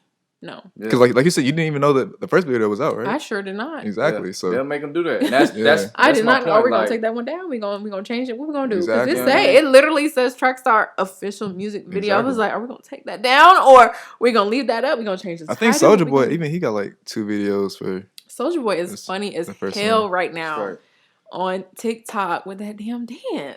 Oh, he's wait. I don't know what you're talking about. Yeah, I ain't TikTok.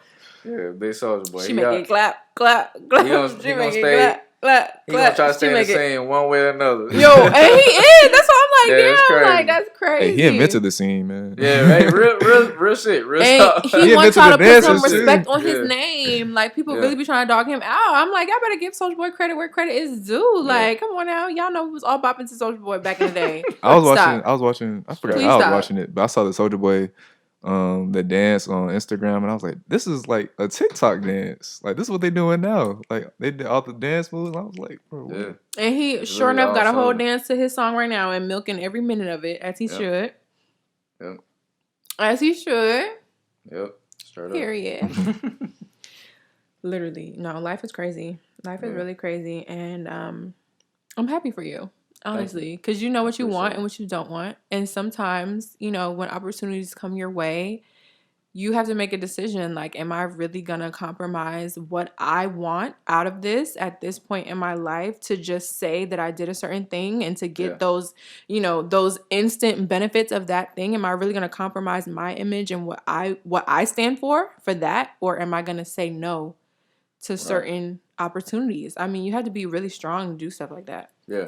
Straight up. Because, you know, if nothing's really popping off for you and an opportunity comes, you'd be like, dang, you know, what do I do now? Yeah. When it's really not aligning with every single thing that I want to do, but it might be, I'll be in my head. I don't know if you be in your head, but I'll be like, dang. Of course, like, absolutely. It might be, dang, I don't know where this is going to take me. Like, I might, you know, this might benefit me in some way, shape, or form. Like, I might take get it again. Yeah, like, you know, it's hard. That's just where discipline and morals come in. You just the morals is real life. Some people just be doing any and everything, and I'm like, did y'all see about Bad Baby making $1 million in 6 hours On OnlyFans. Man.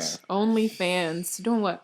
I don't know exactly what. Okay. I don't know the content, but I just know she turned 18 and she posted content on OnlyFans and made $1 million in 6 hours. So listen, That's tough, bro. I be sitting here contemplating my whole life That's because tough. I'm like, you know where quick money is. Yeah, it's definitely out there, man. It's just a matter of if you want to do certain things like that. Yeah, we all been in that spot where we done contemplated doing a thing or two. Yeah. Do we really want that? Do we really want that on our record, on our image? Do we really want that on our conscience? And you gonna support it? And we gonna support it. That's a whole different ballgame. I feel like OnlyFans is like taking such a huge turn right now, though. Like people getting on OnlyFans doing regular. That's what it was made for. Shit, and I'm like, that's what it was made for. What is OnlyFans about? It was made for just for like people to post, like Patreon, like post your content. People pay for different things. And then, straight up flip the different switch on that. people got a hold of it. Straight up flip the switch on flip. Straight. But it's turning back slowly. For me, I can kind of tell it is. I see people in my field that are like, oh yeah, I'm in OnlyFans, whatever, and we're doing, courses and stuff. And I'm like, I don't want OnlyFans associated with my name or my brand. It's gonna change like the next couple of years though. I feel like that's bad, No, I feel you. Like I feel you. I don't want that. I don't want that associated with me. It's got a different ring to it right now. Yeah, that's why I'm like, even if I'm, doing everything I need to do on my end, I'm clean. I'm not doing nothing crazy, but I still I just feel like that just has such a negative connotation right now that I don't want that associated with my name or my brand at all. Yeah. But we're literally on there selling courses and marketing classes and everything. And I'm like, yeah, that's what it was made for. Man. I'm going to do that on my own website because I don't want to be associated. Yeah, I feel it. I feel it. I cannot deal. Do you have more questions for us? Yeah. Or is it that time? Or is it that time? I mean, I don't know how long we've been talking. I feel like this is the longest podcast we've ever done. I'm lit. I don't know if you lit, but I'm lit. I'm feeling good. I can talk all day, honestly. Right. We having good conversation. Yeah, for sure, man. Is it that time? I'm asking you. Are you done with the? I don't know. I just want to talk about somebody plays an order. Oops. Look at that. Money. Money. I feel like I've been in such a crazy space, like, just not knowing like where my life is going right now.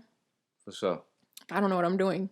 And I feel like people, when people look at you as their idol or, their inspiration or whatever, it's like you always have to have your shit together. I'm like, y'all, I am not together. I try to be so open about my experiences and I'm just like, I don't know where I'm going. I mean, that's important though, because like people see people on top or like people in different positions and they want to get there. And they don't know what happens when you get there. Mm-hmm. Yeah. This is what happens. You get stuck. Exactly. So people need to understand there are different challenges at different places. So yeah. I think that's dope that you said it though because you recognize that. Yeah. And I think that's what our followers and our people that are actually like look up to us actually need is for us to be authentic and be real. Yeah. So if we're not, and it's like everything has always got to be perfect. It's always got to be top notch. And sometimes really shit is just not. Right. But it's okay to say like, man, this shit really ain't that far right now. It ain't it. It's not it right now. Yeah. And it's really not even like a cry for help when you saying it to, your folks. It's really just being honest. Just expressing, just expressing it. And I said it one time on social media, probably like a month or two ago. And I'm kind of in that same space. Like, I don't know where the fuck my life is going. I don't know what my music is right now. But I know like, I still got to keep pushing forward. And I said something on the ground when I fell off for a couple of days. And I was like, man, I'm really not having the best like days right now. But I really hope y'all straight, you know what I'm saying, and what y'all doing. And I got so much like love back. It was like, bro, I hope you straight. Like, I hope you good. Sending love your way, whoop whoop. Yeah. And it's like, it hit me because some people probably doing the same thing or experiencing the same things. And they just want to hear somebody else say like, I really ain't having a fucking good day. And it's okay to actually say it. You know what I mean? So. Yeah, I think it's dope that you said that because sometimes some of your folks may just need to hear like, man, this shit hard, or man, this shit like ain't going good, or this is going good, or whatever the case may be, and it's just like they just need to hear it. Mm-hmm. So I really think it's just like a reassurance thing, like everything ain't gonna be perfect. Yeah. But when it's good or bad, like somehow we gonna, you know what I'm saying, we gonna make it out of this joint for real. Yeah, I think that's like a big part of me in my brand. Yeah. In a whole, like my whole brand. Yeah. And I try to tell people, I'm like, I pride myself in being so genuine and so open, sharing the ups, sharing the downs, you know, and we might not talk about the downs as much as we talk about the ups, but that's just because I don't want to, I'm, you know, big on energy. I don't want to put that negative energy on y'all. Like, I don't want to talk too much about that to where y'all are watching and y'all are, you know, that's radiating on y'all. But exactly. I definitely always say, like, yo, every day's not a good day. Every day is not a good day. And it's just like sometimes, even in this situation, like, I can't, you know, like, imagine today I wasn't having a good day. That does not matter. I have Bakari coming here. I got Devin coming here. We got a whole thing scheduled. Like, there's no room for me to just be like, yeah, I'm not really feeling it today. There's no room for me to do that, you know? I feel you. So it's a lot sometimes. And I try to be really open about it because I don't want it to come off as this picture perfect situation. Like, I don't want my life to come off like that. Because I feel like a lot of people's lives come off like that. Yeah. And I even watch a lot of people that I'm like, dang, like they're just chilling. They ain't dealing with nothing. They just chilling, you know? And that's not real life. It's just not. Right. It's really not. So, yeah, just personally, like not even business related, because I know a lot of people come to me, they want business advice. They want to know how to, you know, get from point A to point B in your business. But even just personal stuff. Yeah. Like I had to learn that I need to prioritize my personal life because I was really just putting business in front of everything.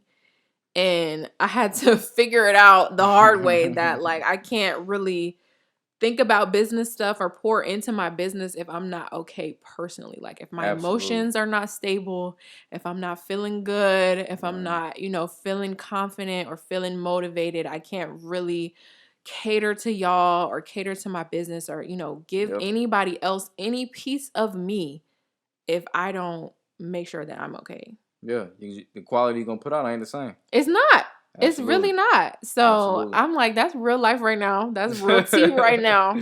Straight. It's okay to not be okay. Yeah. And I think that I just realized that not too long ago because I just felt like, you know, oh my God, they're waiting for me to show up for them. They're waiting for me to do this. They're waiting for me to do that. But I'm just like, if you're not okay, just don't. Just be not okay. Like, just figure out how you can be okay. Figure out what you need to do to make sure that you're okay before you try to help other people. Yeah. And that's like the one thing that I feel like people don't see a lot. Even with these celebrities, like I just be like looking at people that I follow on Instagram and I'm just like, do they ever have bad days? It must be the day that we don't see them because they don't talk about it. Yeah. You know, they don't want to talk about that. And I understand that because it's like, you know, it's a fine line. Like you don't want to put all your business out there. You don't want to, you know, put yourself in that situation. But I'm like, I share little bits and pieces. Y'all don't really know what's going on with me. Y'all will never really know what's going on with me because y'all don't know me personally. If y'all not a personal close friend of mine, oh my God, the mic. If y'all are not really a, you know, personal close friend of mine, y'all won't know what's going on. Yeah. And that's okay because I need to have some business to myself. That's another thing. Like being on the internet, a lot of people are struggling with trying to figure out what to share, what not to share. Some people suffer from oversharing. Some people find themselves, you know, in a situation where they regret saying certain things. And I'm just like, dang, I don't want to be in that situation. Yeah. I don't want to be so big that it's just like now all of my business is on Front Street. Yeah. I share what I want to share at the end of the day. Right. And, you know, I don't need people eavesdropping and trying to figure out my life or trying to, you know, spread lies about me or whatever. It's just like, it's an evil world right now.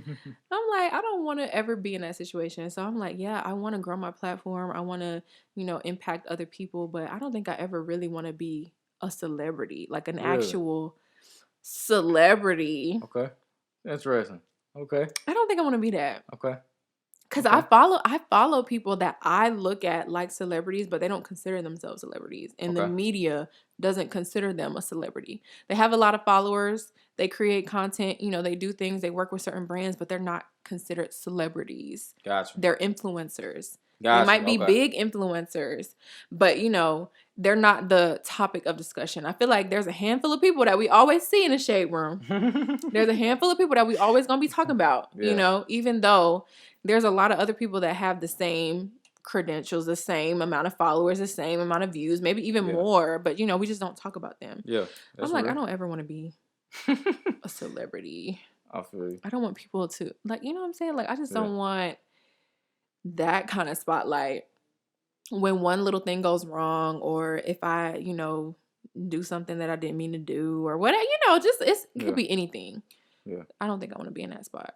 I understand Maybe that's just me.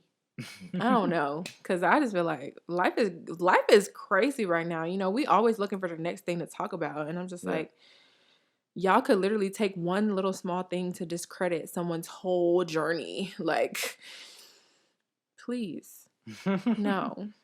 Spare me, please. I don't ever want to be there. Not spare So me. I don't know. It's just I so feel you. crazy. And I think as a content creator, I always think twice about the things that I want to share or the things that I want to talk about, you know, and just protecting me in a sense, me and the people around me too. Yeah. So I think there's a lot that goes into it that a lot of people don't think about and they don't realize, because they just think like they're seeing our whole lives. I'm like, y'all are seeing like a little small snippet of Mhm. what actually happens in real life. Y'all are not seeing the whole thing. And I can make any story that I want to. Straight. That's what a content creator is, a Yeah. storyteller. I'm like, Yeah. I can tell my real story, or I can make a story that I want to tell. And I'm like, I'm telling my real story because that's what I want to do. I want people to be able to relate to me. But some people not doing the same thing. Yikes. I want y'all to know that. Some people are not doing this. Some people are not genuine. They don't care. A lot of people are chasing a bag. That's it. A lot of people are chasing a bag. And I have been really... Your neck was flipped. Your neck was my fault. Oh. I have been really... See, get you some friends that keep up with you. Look out for you. Oh, man. No. That's real life. Because see, if Zaraya was here right now, she would be like this. Yeah, straight. You right. Literally in all of our podcasts, she's like fixing me and doing all. I'm like, girl, you know, get you a friend that be looking at you, making sure you okay, making sure you look good, so that people not catching you slipping. Cause I'm a real person. I'm like, I'm a real person, right? Human. Oh, dang, man. My chain might flip one day or two. You know, you never know. Straight. But yeah, I'm just like, Yeah, that's real. I'm genuine. You know, I'm sharing the tea as the tea comes to me. I'm not trying to create. And I just feel like it's so much more energy to try to keep up with something that you try to create. Yeah. Rather than just tell the real story. Yeah. So that's just me. I That's don't real know. talk. Some people are paid actresses, like we talked earlier. Yeah. Paid actresses, and they can, you know, create whatever they want to create. But I feel like recently I have really been thinking about, I hit a tough spot. You know, I hit a spot in my business where it's just like things are not the same like how they used to be. I might have, you know, made a few decisions in a moment where I was up, but now I'm not in that same spot. So I'm kind of reaping, you know, the side effects of that. Yeah. You know, I'm not as prepared, or I'm not as focused on certain things, or, you know, even having some regrets. Like, dang, maybe I should not have done that. Like, maybe I became an adult too fast. Like, maybe I should not have tried to take on all these different things because it sounded good in the moment. Yeah. But then you get 6 months down the line and you're just like, this ain't it. This not what I really signed up for. I feel you. You know, things start to slow down and you're just like, oh my God, what am I going to do next? So I feel like I really, you know, been on that fine line of, do I just chase a bag, or do I hold on to my morals? What do I do? I'm the person that's really going to hold on to my morals and try to, you know, make a way out of no way. I'm very spiritual. Like I feel That's the dope. energy. You know, I That's feel dope. like everything happens for a reason. I'm supposed to be learning in every single moment that I'm in. So I'm just Straight. like I think I was meant to hit a rough spot, you know? And a lot of people right now don't know I'm in a rough spot. But that's what it Straight. is. Yeah. You know, that's what it is. And Yeah. I can make y'all believe anything I want y'all to. I mean, at the end of the day, you know, I'm Straight. still working. I'm still working and business is still doing great because, you know, just the fact that people will go on my website and spend X amount of dollars and they've never met me in real life. Yeah. You know, they just go based on what they see on social media. That's a blessing for me. Yeah. So I'm still up. I'm still up at the end of the day. It's just whether, you know, everything is getting taken care of the way I want it to get taken care of. That might not be what's happening. Yeah. But y'all will never know, you know, what's really going on. But I just want to let y'all know, you know, it's okay to be in a rough spot or what you call a rough spot. Because even some people will probably look at my situation right now and be like, you're doing great. Yeah. That's what everyone's telling me. You're doing great. And I'm like, I know I'm doing the best I can. I'm doing the best I can, even if it's not ideal, you know? So Straight. it's just, you know, it's a balance. And I did want to talk about balance too, because it's just like you work a regular job. Yeah. And you're Straight. creative. Yeah. And I just feel like it's a mental thing when you are creative and then you have a regular job that's kind of constricting you to a certain amount of things that you can and cannot do. Yeah. It's like, how do we deal with that? How Yeah. do we still, you know, make sure we're catering to that job, making sure we're fulfilling our role in that job, because we need that. A lot of the time when you're in that situation, you need that. You need that money, you need that security. Mm-hmm. But then you're also trying to build this whole other thing that needs 150% of you Straight. to thrive, you know? All the way. So that's tough. Yeah. But you're doing it though. I'm trying, man. So it ain't easy. You know applaud. I applaud you. what I'm saying? You're doing I it. appreciate it, man. I mean, you know, like you said, like, you know, balancing is really an act, like, of just trying to figure out, you know, where you at, and especially if you're in a bad place, Yeah. you know, quote unquote, it makes it even harder to balance sometimes because you Mhm. like, you know, either you saying, man, why the fuck am I doing this, or Mhm. you know, how am I gonna get out of this? You're always thinking about ways to like make it better, but it's not better in that moment. You know what I'm saying? So Yes. I think it's really hard to balance sometimes if you're not. I would say like you're a positive person. I think I'm a positive person as well. So if you're not really being positive about it, it kind of defeats the purpose in a sense. And it kind of screws you over at the end of the day. But I think it's really just all about like knowing what you want to go for, what you want to do, and just being, you know, optimistic about, you know, all the situations. Because if not, then it's just like you just doing a job and you trying to do this and you just doing this shit for no reason. But if you know what the mission is or what you want to accomplish, and it's like, all right, I'm doing this business because X, Y, and Z. I'm only doing this job because I know, like for me personally, I know I can put this money from this job to this. It's a stepping stone. It's a stepping stone. Yes. Or I can like, I'm still gonna do my job because I still want to impact people here. But I know like at the end of the day, this is what I want to do. Yeah. So it just really depends on like the mission that you have for yourself and what you want to do. But if you ain't got one, then it's just like you kind of just running in a circle now. And it's cool if you're trying to figure it out. If you're trying to find out, that's different. But if you're just doing it, just do it. It's like, all right, man, this you might need to do something else that you can actually like feel fulfilled to do. You know what I'm saying? Yo, so, my eyes are watering right now. Nah, man. No, because honestly, I'm not even trying to hold y'all. How long have we been recording? This feels like we have been here all day, but I don't care. Yikes. This is going to be our longest podcast, and I'm very happy about it. I respect it. Because I'm so happy you said that, because of the fact that, like, I have found myself, like, it's just so hard sometimes to, like, pick yourself up every day to do something when nobody is checking for you. Yes. Nobody is like physically on your back, like telling you this is your schedule. You have to be here by this time. You have to do this, this, and this. And that goes back to my point about, you know, a lot of people can't handle that freedom. Like a lot of people need structure in their lives in order to thrive, in order to, you know, keep going.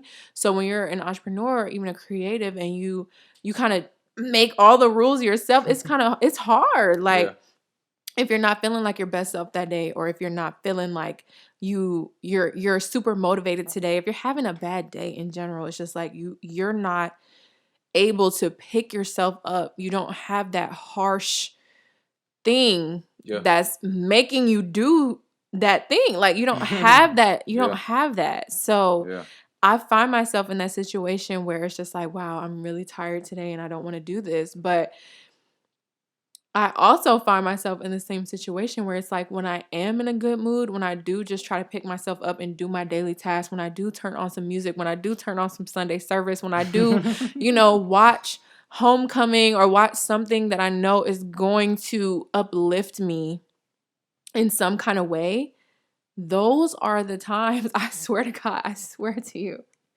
I will have a rough patch in business, right? So it might be 3 days that we go with no orders. There might be, nothing going on, nothing popping off, whatever. And I'm just really down about that because I'm just like, dang, like, what am I doing wrong? I'm posting, I have this platform that I built. So I'm used to that consistent energy, that consistent income coming in, that consistency that I'm used to. And then all of a sudden it just stops. And sometimes you don't realize that you are blocking your own blessing because of your thoughts, because of your vibe, because of your mindset. Like you might be falling into this negative mindset that is just not benefiting anybody. Yeah. And sometimes I do want to just sit here and be sad. Sometimes I do just want to sit here and just think about like, dang, like I really have come this far and now I'm in this tough spot. But I have found that when I just get my ass up, get up, whether I'm just getting up, because sometimes I would just like want to stay in bed all day. I don't want to do anything. I don't want to get up. Like I don't want to go to the bathroom. I don't want to brush my teeth. I don't want to take a shower. I don't want to do anything. That's depression. Like you don't want to do anything. You're depressed. For sure. Right? And I'm just like, just the simple act of me getting out of my bed, going to brush my teeth, going to take a shower, going to make my tea, in that moment of me, encouraging myself to do the things that I know that I need to do, now orders are coming in. After 5 days of a drought, now that I finally picked myself out of that rut, now this is when all of the things are coming in. Yeah. So I'm learning. It's just like, yes, it's a fine line between giving yourself that space to be sad sometimes when things don't go your way or when things are not working out, to feel those emotions. Because I used to suppress all of my emotions. Like, yeah, I'm feeling sad today, but it doesn't matter because I have work to do and I have to go do X, Y, and Z. That's not sustainable. Yeah. That's not healthy. That's not healthy. Don't do that. Yeah. So it's a fine line between doing that. But, just like I take time, to myself to let myself feel those emotions, but I try not to be negative about it. I'm just like, okay, this is normal. You're human. You're going to have these emotions. Just do what you got to do. If you need to cry, cry. Let it out. Don't hold it in, because if you hold it in, that's just going to build up for days and you're going to snap. So I learned that if I feel like crying, I'm going to cry. That's just what I'm going to do. Yeah. If I feel like yelling, I'm going to yell. If I feel angry, I'm just going to let it out. Like, let myself be normal. Let myself be human and stop trying to, put myself apart from being normal. I'm like, I'm a normal person at the end of the day. Yeah. No matter what people think about me, no matter how people look at me and put me on this pedestal, whatever, I'm a normal human with real emotions at the end of the day. And I found that when I just, pick myself up and try to just be good to myself in those moments and just try to, be positive and see the light at the end of the tunnel, like knowing that all of this is part of the process instead of just kind of dwelling on it and wondering why me and why did I do this? Thinking back, like, dang, like, why did I make this decision? Just beating myself up. I'm trying not to do that. And it's really hard not to, because you start to, blame yourself for putting yourself in certain situations. And definitely.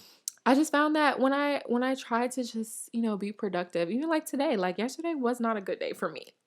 Yesterday was not the best day for me. Like I was just like, I know I have a lot of work to do and it's not ideal for me to go in and do all this work by myself, but I'm going to do it. And I just, I went in, I turned my music on and I just powered through it. And I tried to be happy and grateful. Like, okay, you have orders. Be grateful for that. Like some people don't have orders. Some people don't have work to do. So just, to be grateful to have something to do and to have the means to do it, the space, the time. You know, it's not like Yeah. I'm having to reschedule my whole life, or I have to go work a regular job and then come do this later or whatever. Yeah. Like this is exactly what I asked for, you know? And just trying to be grateful for that and realizing that it's okay to have those feelings, and we can feel all those feelings but still get the work done. Yeah. You know, Straight. I was just like, I'm in this mood today, but I'm Straight. here. Got my music going. I'm happy that I'm here, that I'm getting stuff done. And at the end of me doing something, I always feel productive, you know? And I promise you, every time I go through a drought, I like to call it a drought. It's a drought. When you don't get orders, because like everyone thinks I get orders every single day. Everyone thinks I'm rolling in money. Everyone thinks I'm just, you know, rich. I'm rich. I'm rich. Rich. Straight. I'm not. I'm a normal person. Y'all don't see me prancing around with Chanel bags and all this stuff. Like that's not my normal. Like I just want to, you know, live life, and that's not a part of life that I need to live to feel happy. Like I don't have to have a Chanel bag to be happy. It's really easy to make me happy. Like if I can sip my $8 wine, I'm good. Promise I'm okay. So I'm like, yeah. And now as we're sitting here, you know, being productive, even though today I'm like, yeah, I was up late last night. Was working till 2 a.m. on my computer. I went, you know, did actual orders on my computer, came home because I was like, I have like I'm feeling this thing now. I'm like, yeah, I got orders done. Now I'm thinking about content. Now I'm thinking about, you know, what I can be doing to better this whole situation. So I was up till 2 a.m. I had a meeting at 10 a.m. I'm not a morning person, by the way. You know that. You knew that already. Yeah, for sure. Not a morning person. I don't like getting Me neither. up.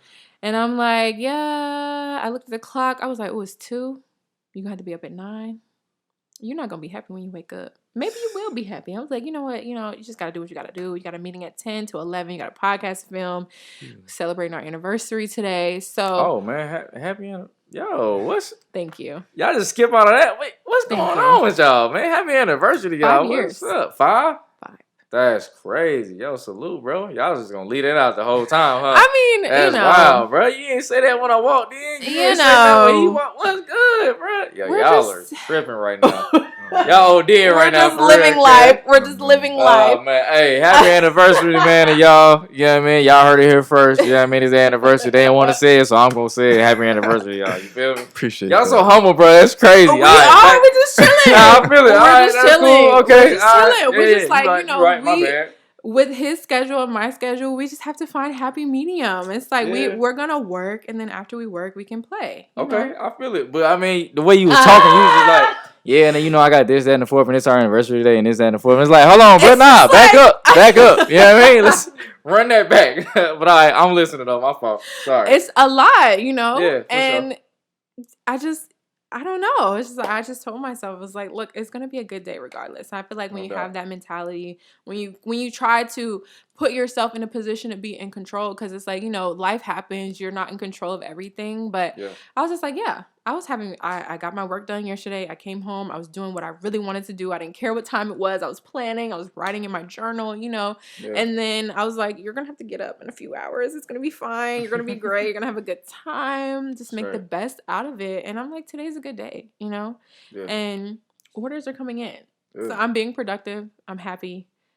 You know, keeping that positive energy. I just feel I've learned that when I'm really down and I start to feel those negative thoughts, feel those dark thoughts, that's when the drought continues. Gotcha. So I'm like, yeah, the dry patches are part of the process, but if you dwell on it and if you allow it to kind of consume you, that's when it'll continue rather than, you know, being that little short span of time that it was intended to be. So I'm like, now I'm just, you know, I feel it. I'm trying to learn that because it's hard to control your emotions and control your thoughts, but just turn on a good Sunday service, turn on a good Beyonce homecoming, and I'm golden. Promise. I'm okay for the moment. That's and real. Even just being okay in the moment is enough sometimes. Yeah. You know? Yeah. So. Straight. That's my tea.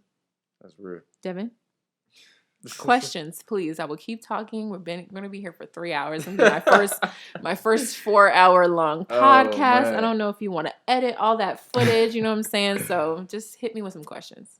All right, so for both of y'all, what's What's one thing that y'all have created that means the most to y'all? Created. Oh. I think for me right now it's Wicked Wednesdays, man. It's the album. I started writing that in 2017. So let me back up. So really, Wicked Wednesdays I already had. What people don't know about me is I got all my albums like written out. I got all of them like already mapped out. How? I don't have them like written like song by song, but I have them all How like many is that? mapped out. You know what I mean? I got something in the pocket, man. You know what I mean? But I have all my albums like mapped out of what the route I want to go at least. And this Wicked Wednesdays was actually supposed to be another Wicked Wednesdays I already had like probably like 70% written already. I just couldn't get all the beats because I couldn't get in touch with all the folks. It's back like SoundCloud era. So I was really like hopping on people like, yo, can I get this beat? From Woody Whoop, and a lot of people didn't respond. So by the time I dropped my last EP, I was like, man, I gotta come up with a project. I need something. So the process to me, like saying like, nah, I don't need to do Wicked Wednesdays. Nah, fuck it, we gonna do Wicked Wednesdays anyway. And then started writing, and the first song I wrote was How You Want It. And then from 2017 until now, like it's out. So for me, it was like the first time I actually had all my beats. Second time really because I had another EP, but album wise, like the first time I had all the beats that were mine, that I bought, that I paid for. The studio I paid for, like the photo shoot, the cover, all this stuff. Like I put so much time and effort into it. Like to me, this is the first time where I have something that's always like my baby that I gave to the world. It's like, man, I put my fucking heart in this motherfucker. You know what I mean? So to see it out in the world and then to see like people actually like appreciate it, it really means a lot to me to see like people fuck with it. So I would say for me, that's probably like the biggest thing right now that I've created. It's not just because it's songs, but really like I always had this thing in my mind to like impact people when I do stuff. So I feel like, especially with music, as the GOAT Tupac would say, like I'm not a role model, I'm a real model. So for me, it's like I try to be realistic with stuff that is everything that he does about a bar? Because what? Excuse me, I'm not a role model, I'm a real model. Hey, I mean, it's... I'm sitting here thinking about how I'm going to piggyback off of this because I have something to say. I have something to say. And then he just hits me with that bar. Continue. Yikes. Nah, man. Don't it? You know what I mean? Trust me, you're going to come with something harder than that. You feel me? But, I just be in my head like I'm always trying to think of if somebody heard this shit or see what I do, could they take it and then do better than me? And I always tell my RAs, like, don't be like me, be better. Or I tell anybody that in general, like, don't be like me, be better. And learn from the stuff that I do because, even if we do similar stuff, I still want you to succeed better than me because I don't want you to go through the struggles that I went through to get here. Or even the struggles I'm going through now to get where I want to be. So, for me, it's always like if I say some shit in a song, like if I'm pissed about something, hear me out, but you ain't got to be pissed like me. You can be pissed if you want to, but you ain't got to say it the same way I said it or you can do better, So I just hope that at the end of the day, that somebody is always like taking what I say or what I do or what I create and they're running with it and going like their own direction with it. So it's not like the same way I did it, but it's the way they wanted to it and even better, if that makes sense. So how much do I have to pay to put it? I'm not a role model, I'm a real model in my bio? How much I gotta pay you for that? None, bro. That's free. You know what I mean? That's free game. You know what I'm saying? I just put what he said and just put it on mine. So I'm not a role model. Yeah, I seen him in an interview. He said it, man. He didn't say it in exact words that way, but hey, it's real. I'm not a role model. I'm a real model. You feel me? That's going in my bio. You know what I'm saying? And that's no disrespect to people who say they're role models. Because I get it, like, at certain times and as a leader, you have to play or be inside of a role. But, yes, I mean, at the end of the day, like, people always tell you can't be yourself when you professional or you can't be yourself as an artist or as a creative. It's like, I'm always going to be Bakari B, bro. Never forget that. So, in that time, I'm always going to be real. I'm a real model, not a role model. Just remember that. So, I think that's really with all of us. That's just how we rock. So, I think the show's over. you OD. Nah, man, don't do it like that. I was sitting here thinking about when you said that you were reaching out to people and they didn't respond, because I'm always thinking about like, what is this, like this perception of status that is a real thing. It's just like people don't want to work with you if they don't know you, if they haven't heard of you or anything. Yeah. I just don't understand, like, how are we supposed to get any experience if we can't work? And I'm like, crazy, right? Our quality is better than half of the people that you do know. So at the end of the day, it's just like, how does this whole system that we created of status, wealth, clout, how does it work if y'all are not even giving us a chance? Y'all are not even looking at our portfolios, at our work, at our channels, at our social media. You're not looking at anything because of that number that you see when you click on it. Yep. So I always am just like, I'm just trying to keep my mind open. If anyone reaches out to me, if anyone is wanting to meet me or contact me or whatever, I try to keep my mind open because I'm like, we can't get anywhere if y'all don't give us a chance. Yeah. And straight. That's real life. Even as an influencer, it's just like, wow, I want to work with certain brands. I want to have certain people on my podcast and interview certain people or whatever, but they're not even going to notice me right now because they're going to look at that number. They're going to see that number is so small. But I'm like, the quality that I'm putting out right now with these podcasts, the quality that Devin is cooking up in the kitchen with these damn podcasts is better than half of the stuff that y'all were even doing. And that's just keeping it 100. So I don't get, that's what I was going to say. I don't get the whole system that we're in. Yeah. It's just like, as a creative, I have to just, sit back and just be like, you know what? Everyone has a different eye. So, it's okay. But just, keep working and keep putting out your content because one day you will be big. One day you will get that recognition that you feel like you deserve. And you just got to keep working until you get there. And you just have to realize like, this is a crazy system that we're trying to work towards, Yep. And I just feel like just that vanity number, that number of followers, that number of views, that number of subscribers, like if that number was different, I feel like I would have so many different opportunities just because of that. Yeah. It doesn't matter what kind of quality I'm putting in. It doesn't matter how much time I'm putting in, how many hours like we're really spending to put this shit out. It doesn't matter. Yeah. It's just that one number that really matters. I'm like, even like you said, as an artist, like I'm trying to rap over your beats. You about to get that credit. You about to get those credentials and you just don't even see me. Yeah. That's the thing. Yeah. I feel like most of the time with things like that, like submitting things or like trying to get people's attention, I feel like it's so many other people that's trying to do the same thing. I get it. It's like so many other people. So they're trying to like figure out a way to sift through all of that. Yeah. I guess most of the time it's like, all right, the followers, because like, so they're trying to go off of, I guess like, so like if you were trying to get somebody to, if you were trying to hire somebody, right? You wouldn't just want like anybody. You would like want somebody, like if I recommended you somebody, like you value my recommendation. Yeah. So like they're trying to, so I guess like the followers is the next thing to that.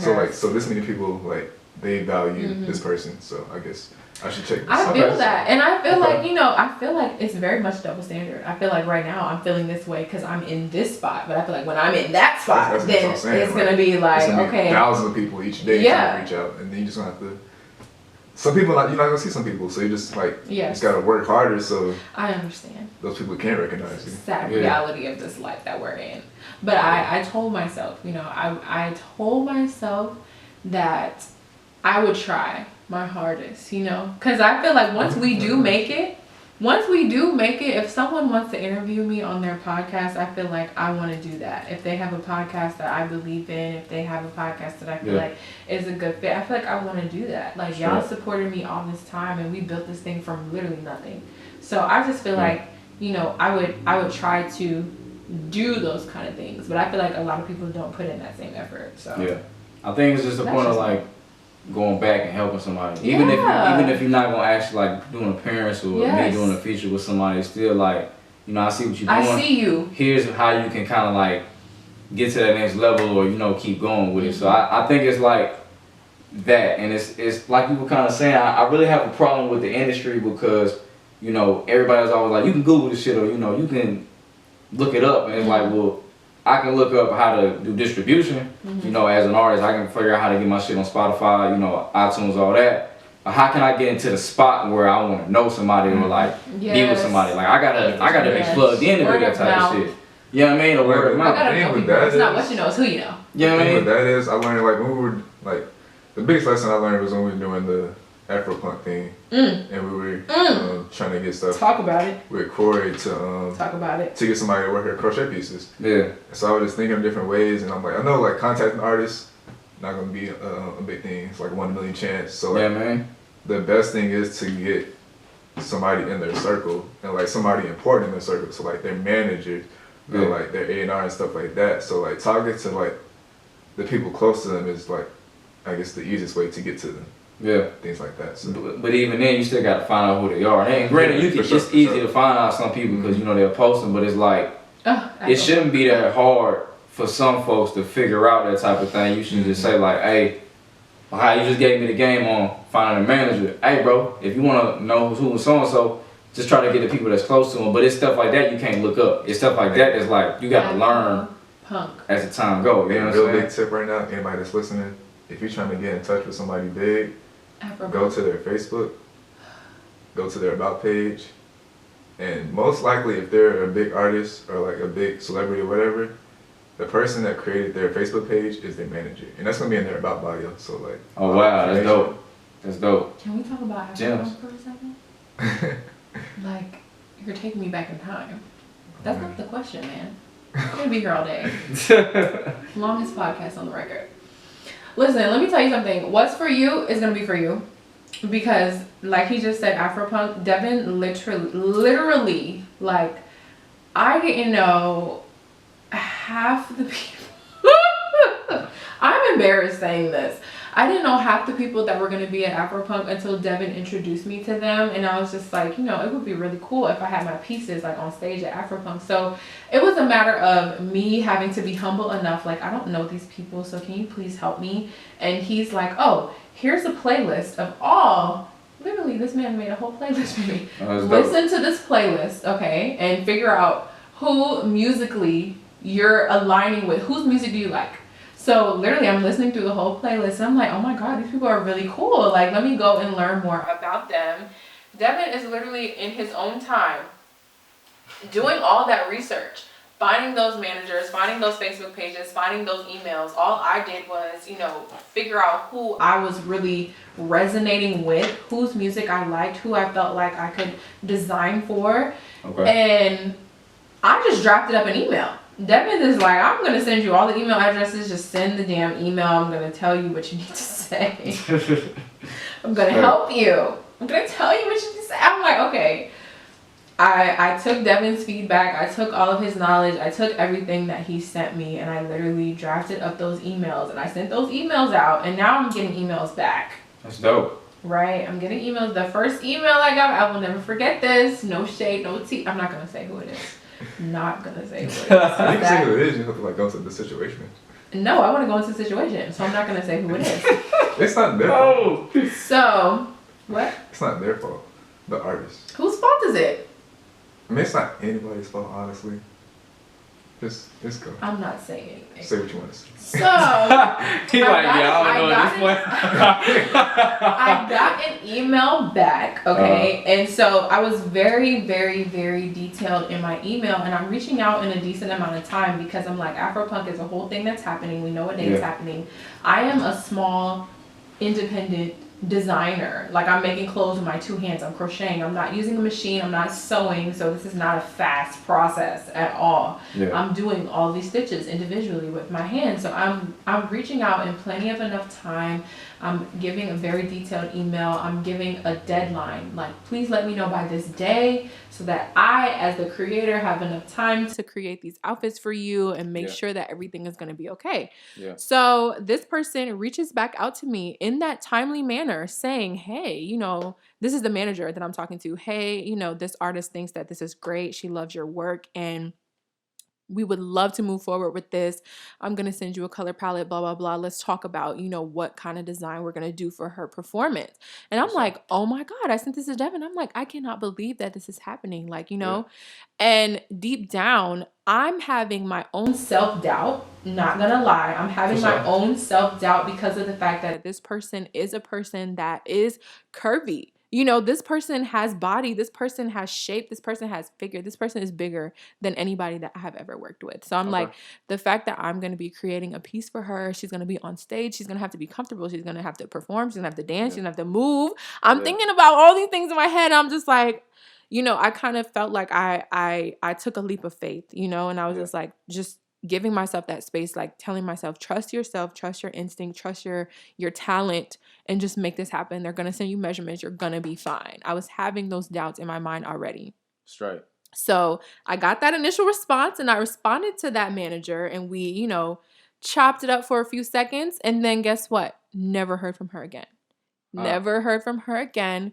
Never heard anything about, oh, this is the color palette. Oh, here are her measurements. Oh, let's do this kind of piece, that kind of piece. And mind you, I'm very detailed in my email. Like I'm sending pictures of my work. I'm sending, you know, examples, trying to see, you know, what kind of pieces that we could do. So nothing was ever confirmed. I'm following up. I probably followed up 4 times with this manager. And I was like, you know what? I'm not emailing anymore. Like if you saw my initial email and you responded once and you really wanted to continue working with me and you really felt like this is Afropunk. This is an important thing. Like if you felt like you needed an outfit for Afropunk and you have this person that's going to make your outfit, you would have contacted me back. If you really wanted to work with me, you would have continued that conversation. So I was just like, you know what? I digress. It wasn't for me. And I had to accept that, you know, it was like I had that initial excitement. We were so excited. We celebrated everything. And then it was just like a slap in the face.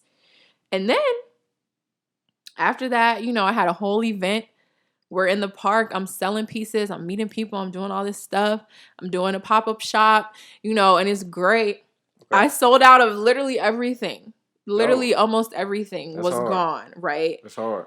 Then a few days later, literally a day or 2 before Afropunk, now I'm getting another response that was like, hey, from one of those emails I sent weeks ago that was like, oh my God, she saw your stuff. She would really love to blah, blah, blah. And I'm like. Same person or different? Different person. Okay. I'm like, excuse me? What? What are you saying? What are you saying? We have 2 days. But this is after, I think that person did respond to me before, but it was kind of the same situation of like no response after that. And they were in a whole other country, you know. Both of these people were in different countries. So they're coming to Atlanta, you know, for Afropunk. So I'm like, I received 2 responses to then not receive a response to confirm anything. So the first person I just never heard from again. The second person, it was just like at the very last minute, they hit me up again like, hey, you know, we can meet up and you can bring the pieces. Cause I was just like, okay, y'all told me what pieces y'all would like, but am I gonna have to ship these pieces to this outside country? Cause I'm looking at this person, they're on a tour, they're all over the place, they're going from city to city. I'm like, they're not even in this country right now. Yeah. I don't know if they're going to be in that country again before they come to Atlanta. Yeah, so when not hearing anything back, it's just like, I'm not about to, you know, I'm not about to do that work. Yeah. I'm not about to do that. Exactly. So it was literally 2 days before that I had sold out of mainly everything and everything that they had wanted that I just sold out of, that they then contacted me and was like, oh yeah, if you want, we can just meet in Atlanta. You can bring the pieces. I'm like, excuse me. I have 2 days. Golly. 2 days. Okay. If you want to meet us in Atlanta, you can. Can come to rehearsal. Oh. Can be backstage. Okay. Can do all this stuff. I'm like, Devin, what do I do? 2 days. My outfit that I want to wear is not ready. Everything that she wants to wear, I just sold the other day at the pop-up shop. Right. So I'm not sleeping for the next 2 days. Basically. I had to make an executive decision. I'm like, what's for you is going to be for you. And what is for you is not going to pass you. Yeah. So I was just like, I find it very ironic that I was placed in a situation where the exact pieces that this person wanted, I had just sold off my back at a pop-up shop.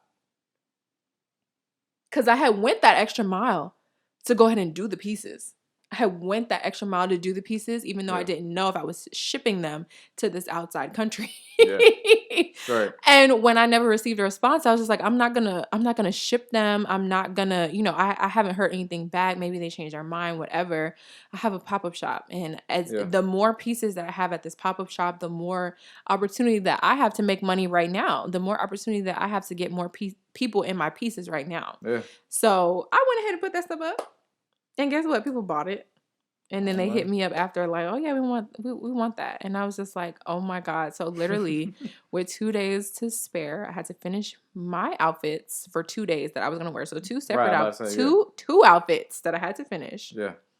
I had to go to the store and get all those supplies to make jackets for 3 people. Because now it wasn't just her, it was the backup dancers too. Oh, wow. Damn. Okay. All right. I can't make this shit up. It wasn't just her, it was the backup dancers too. And I'm like, all right, that's more drama that we're giving if everybody is in the piece. So I was just like, all right, bro, we're gonna have to take this L because this ain't even gonna work. Like, y'all talk about you plus the backup dancers. Y'all talking about I'm gonna be backstage. I'm gonna have the opportunity to meet y'all, be around y'all. We're gonna be at rehearsal. We're gonna be doing this, and this. And I'm like, all right, I'm just gonna have to lose sleep for these 3 days and make this happen. Literally, when I tell you that was the best experience in my life. That's dope. I had my mom literally helping me get the stuff together. And then, when everything was all said and done and we were in that moment, it was just like everything was all worth it at that moment. And I was just like, I'm not even mad that old girl from before didn't respond. I'm not even mad because now I'm working with people in sizes that I'm confident in, sizes that I know I can design for without seeing them in person. It's hard when you're making clothes with your hands. Right. Because not seeing that body in real life, not seeing the different curves and the different dips and everything, everybody's body is not the same. It's not going to hug everybody's body the same way. Yeah. So, I was just like, I wasn't ready for that opportunity that came at that moment. Yeah. And this was the opportunity that I was ready for. Straight. Everything happens when it's supposed to happen. Yeah. Period. It all worked out. I was like, this is crazy. I was a whole celebrity at Afropunk. I had people in my clothes. We took pictures. We backstage. We doing all that stuff. I met so many people. I had passed out so many business cards. It was crazy. I'm literally in so many different official posts on Afropunk just because I was just in the mix with everybody. So that's how it's supposed to be. Don't feel bad if you don't get one opportunity because, baby girl, 5 more is on the way. That's what I live by. Straight up. You asked a question. Favorite piece of content that I've created. Favorite thing that I've created so far. Or like that means the most to you. Favorite piece of content that means the most to me. Honestly, if I'm gonna be real with y'all, the content that means the most to me right now is something that I kind of started on a whim and never finished, and that is my docuseries. And then there was Smudge. Okay. I feel like I was very inspired to create that, and I felt like I was pressured to create that in a very short time frame because of the fact that, everything was kind of in alignment. It was like my 1-year anniversary of being in business, and I kind of wanted to tell my story because I had filmed so much content of me in the process of creating my business that I didn't share in real time. So I feel like even to this day, like even me just going back to watch the trailer, I'm emotional. So I think that that's the thing that really means the most to me. And I promise you guys that that's not something that I just made and I just completely threw out. But I'm in a different space right now. So I feel like when I am ready to bring that back, and then there was Smudge back, I feel like it'll be so much more worth it at that point because you'll see that same content, you'll still see everything in the exact timeline that it happened, but I'll have more experience under my belt too. So I love that. I love that I did that. I love that I put out 3 episodes of that. That's dope. I put out a trailer and 3 episodes, I think, and then that was the end of that season. But I will be back with more, I promise, because I'm so big on documenting things and so big on, documenting my growth because I really came from nothing, literally. We grew this from the ground up, like, seriously. So just the fact I'm very grateful that I documented a lot of that process, even if I didn't do anything with that footage in that very moment, because I feel like sometimes that is more impactful when you've made it to a certain point. Yeah. So yeah, I kind of, put that together at the last second going into Vlogmas, and it was just like, there's no way I'm going to be able to edit a docuseries and edit Vlogmas and vlog every single day and try to keep up with all this stuff and try to do orders and crochet, or like, it just wasn't going to be realistic for my lifestyle at that moment. And I had this whole plan thinking that I would be able to kind of like breeze through that content. But then once I started doing it, I was really, really passionate about it. And I took my time with it, and I put a lot of time into even just the trailer. Like the trailer even took me forever just to make it. So wow. I think that, I kind of thought that it was going to be this little thing, like, oh, I'm just, like, it's a regular video. It doesn't take me long to edit videos. But then I'm getting into it and I'm like, dang, like, this is a lot of footage. And this was something that I filmed, a year ago. At that point, it was a year ago. So it's just like, I don't know, what kind of headspace I was in. I don't know what this footage really looks like anymore. And I was kind of like all over the place with the filming of that. So I was really having to work hard to put it together to make it make sense as well. And I was doing a lot of voiceover and a lot of explaining and a lot of this and a lot of that. So I think I underestimated what was actually gonna go into the docuseries, but that to this day probably is my favorite thing that I've created on my own. Things that I have filmed, things that I have edited, because y'all know Devin helps me a lot with the editing, where Devin is the file editor. Devin is the one that knows how to finesse the editing.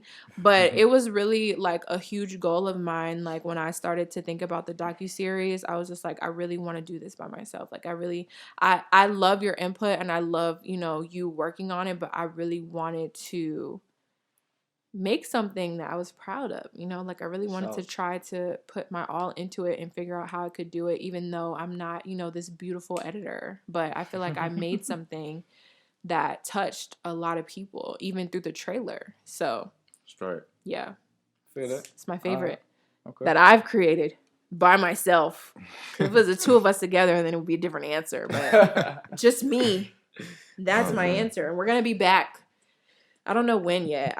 It's on my list to plan it out because I really don't want to give up on that, and it's been a while. It's been a long while and I don't want to just throw that away. And I know people are not really like in the back of their mind. They're not like, oh my God, where is that? What's going on with that? But I do want to finish that. I don't like leaving projects unfinished. So I feel it. I'm going to go back to it when the time is right. So, Bakari, who are your top 5 like influences? Oops, top 5. Artist wise? Yeah. Top 5. That's crazy, man. So, Machiavelli the Don is absolutely, I would probably say, number 1. Tupac Shakur, man, he is a heavy influence of mine, man. Just from his music to the person he is and the person he was. His influence has reigned over 20 plus years from the time he stepped in to the time he stepped out.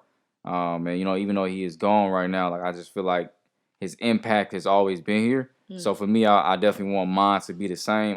Not to say I want to pass at a young age, but I definitely want to live a long time, and I hope my music has that same impact. So I would definitely say Tupac. Another one of mine is Outkast for sure. I mean, I'm an ATLian at heart at all times. So I mean, just the way they came in the game and took over in the 90s, I feel like Atlanta has always stayed there since then. And not to disrespect the West or the North or even the Midwest or anywhere else in the world of hip hop, but to me, Atlanta has always been that since then. And I feel like now is like we see how Young Thug is, we see how Future is, we see how like everybody that's from Atlanta or at least like anywhere else has got something from Atlanta at some point. And I feel like truthfully it kind of started with Outkast. So I feel like for them, the OGs of the city, I always gotta like give it to them just because I gotta take some things from them. Especially, a lot of people downplay Big Boy, but Big Boy is really dope and 3 Stacks is really dope. So for me, Tupac, Outkast for sure. I would say next is Will Smith. And people kind of laugh like when I say Will, what he do. I heard that laugh. I'm not even looking at him. I'm like, I mean, why he laughing? Because I get it. Like people laugh. Not to say Devin, but people laughed at me before when I said Will. Like, why the hell you choose Will? And it's like you really got to think about how long Will has been in the game, and he's been in since the '80s. And to see him from Parents Don't Understand to Big Willie Style, which is one of the biggest rap selling albums ever, to Miami, to getting jiggy with it and stuff like that, is like Will got a long ass resume, bro. Like he started in rap, but he got Fresh Prince. He did I Am Legend. He did, damn Hancock. Like he's done so much in life. It's like this is somebody that started out with rap. And then he get the first rap Grammy? First rap Grammy, not even televised. And they didn't want to televise that shit because it was black people. But Will like boycotted and said like, nah, y'all gonna put me on TV because this is hip hop. So to see that from somebody that's what he is now is like, damn, bro, this was Will Smith back when he was my age. I can do the same thing. So Right. Will Smith, bro, for sure, like a legend at what he has done, and he's like a huge motivation for me, for sure. I would say those are probably my top three.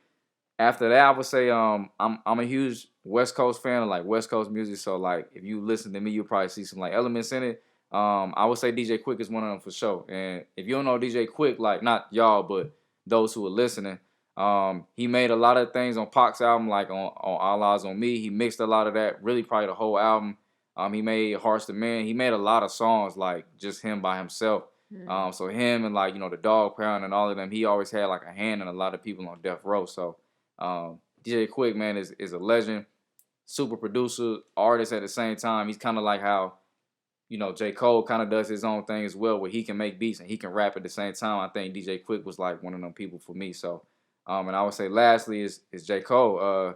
Jermaine, man, he is that guy to me. I feel like, coming up, of course it was like him, K-Dot or Kendrick, Drake as well, doing their own thing. But for some reason, like J. Cole has always just manifested with me or just like resonated with me more than a lot of other people. So I would say for sure them five would be my biggest inspirations for sure. He was ready.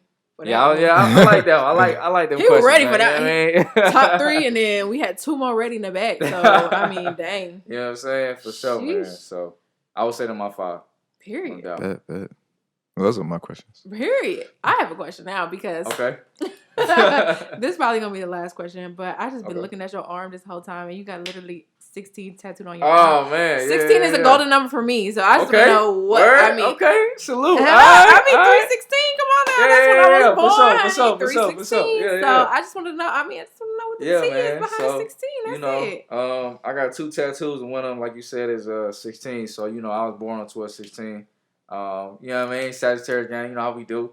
That's my favorite number. But to me, I called it never forget the mission. So, whether I'm striving to do something, in a situation, I'm in a job, I'm in the music industry, whatever it is, like never forget why I do it. And I try to stay true to that just because you just never know like what's gonna happen in your life and what can steer you the wrong way. But if you never forget why you're doing it, I think like you always stay the course or stay the track. So for me, that's what it means to me.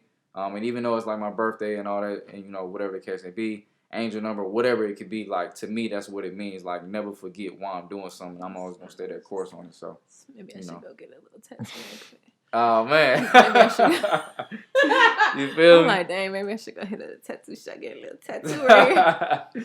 Straight, you know what I'm saying? So that is crazy. That's what a 16 means to me. For sure.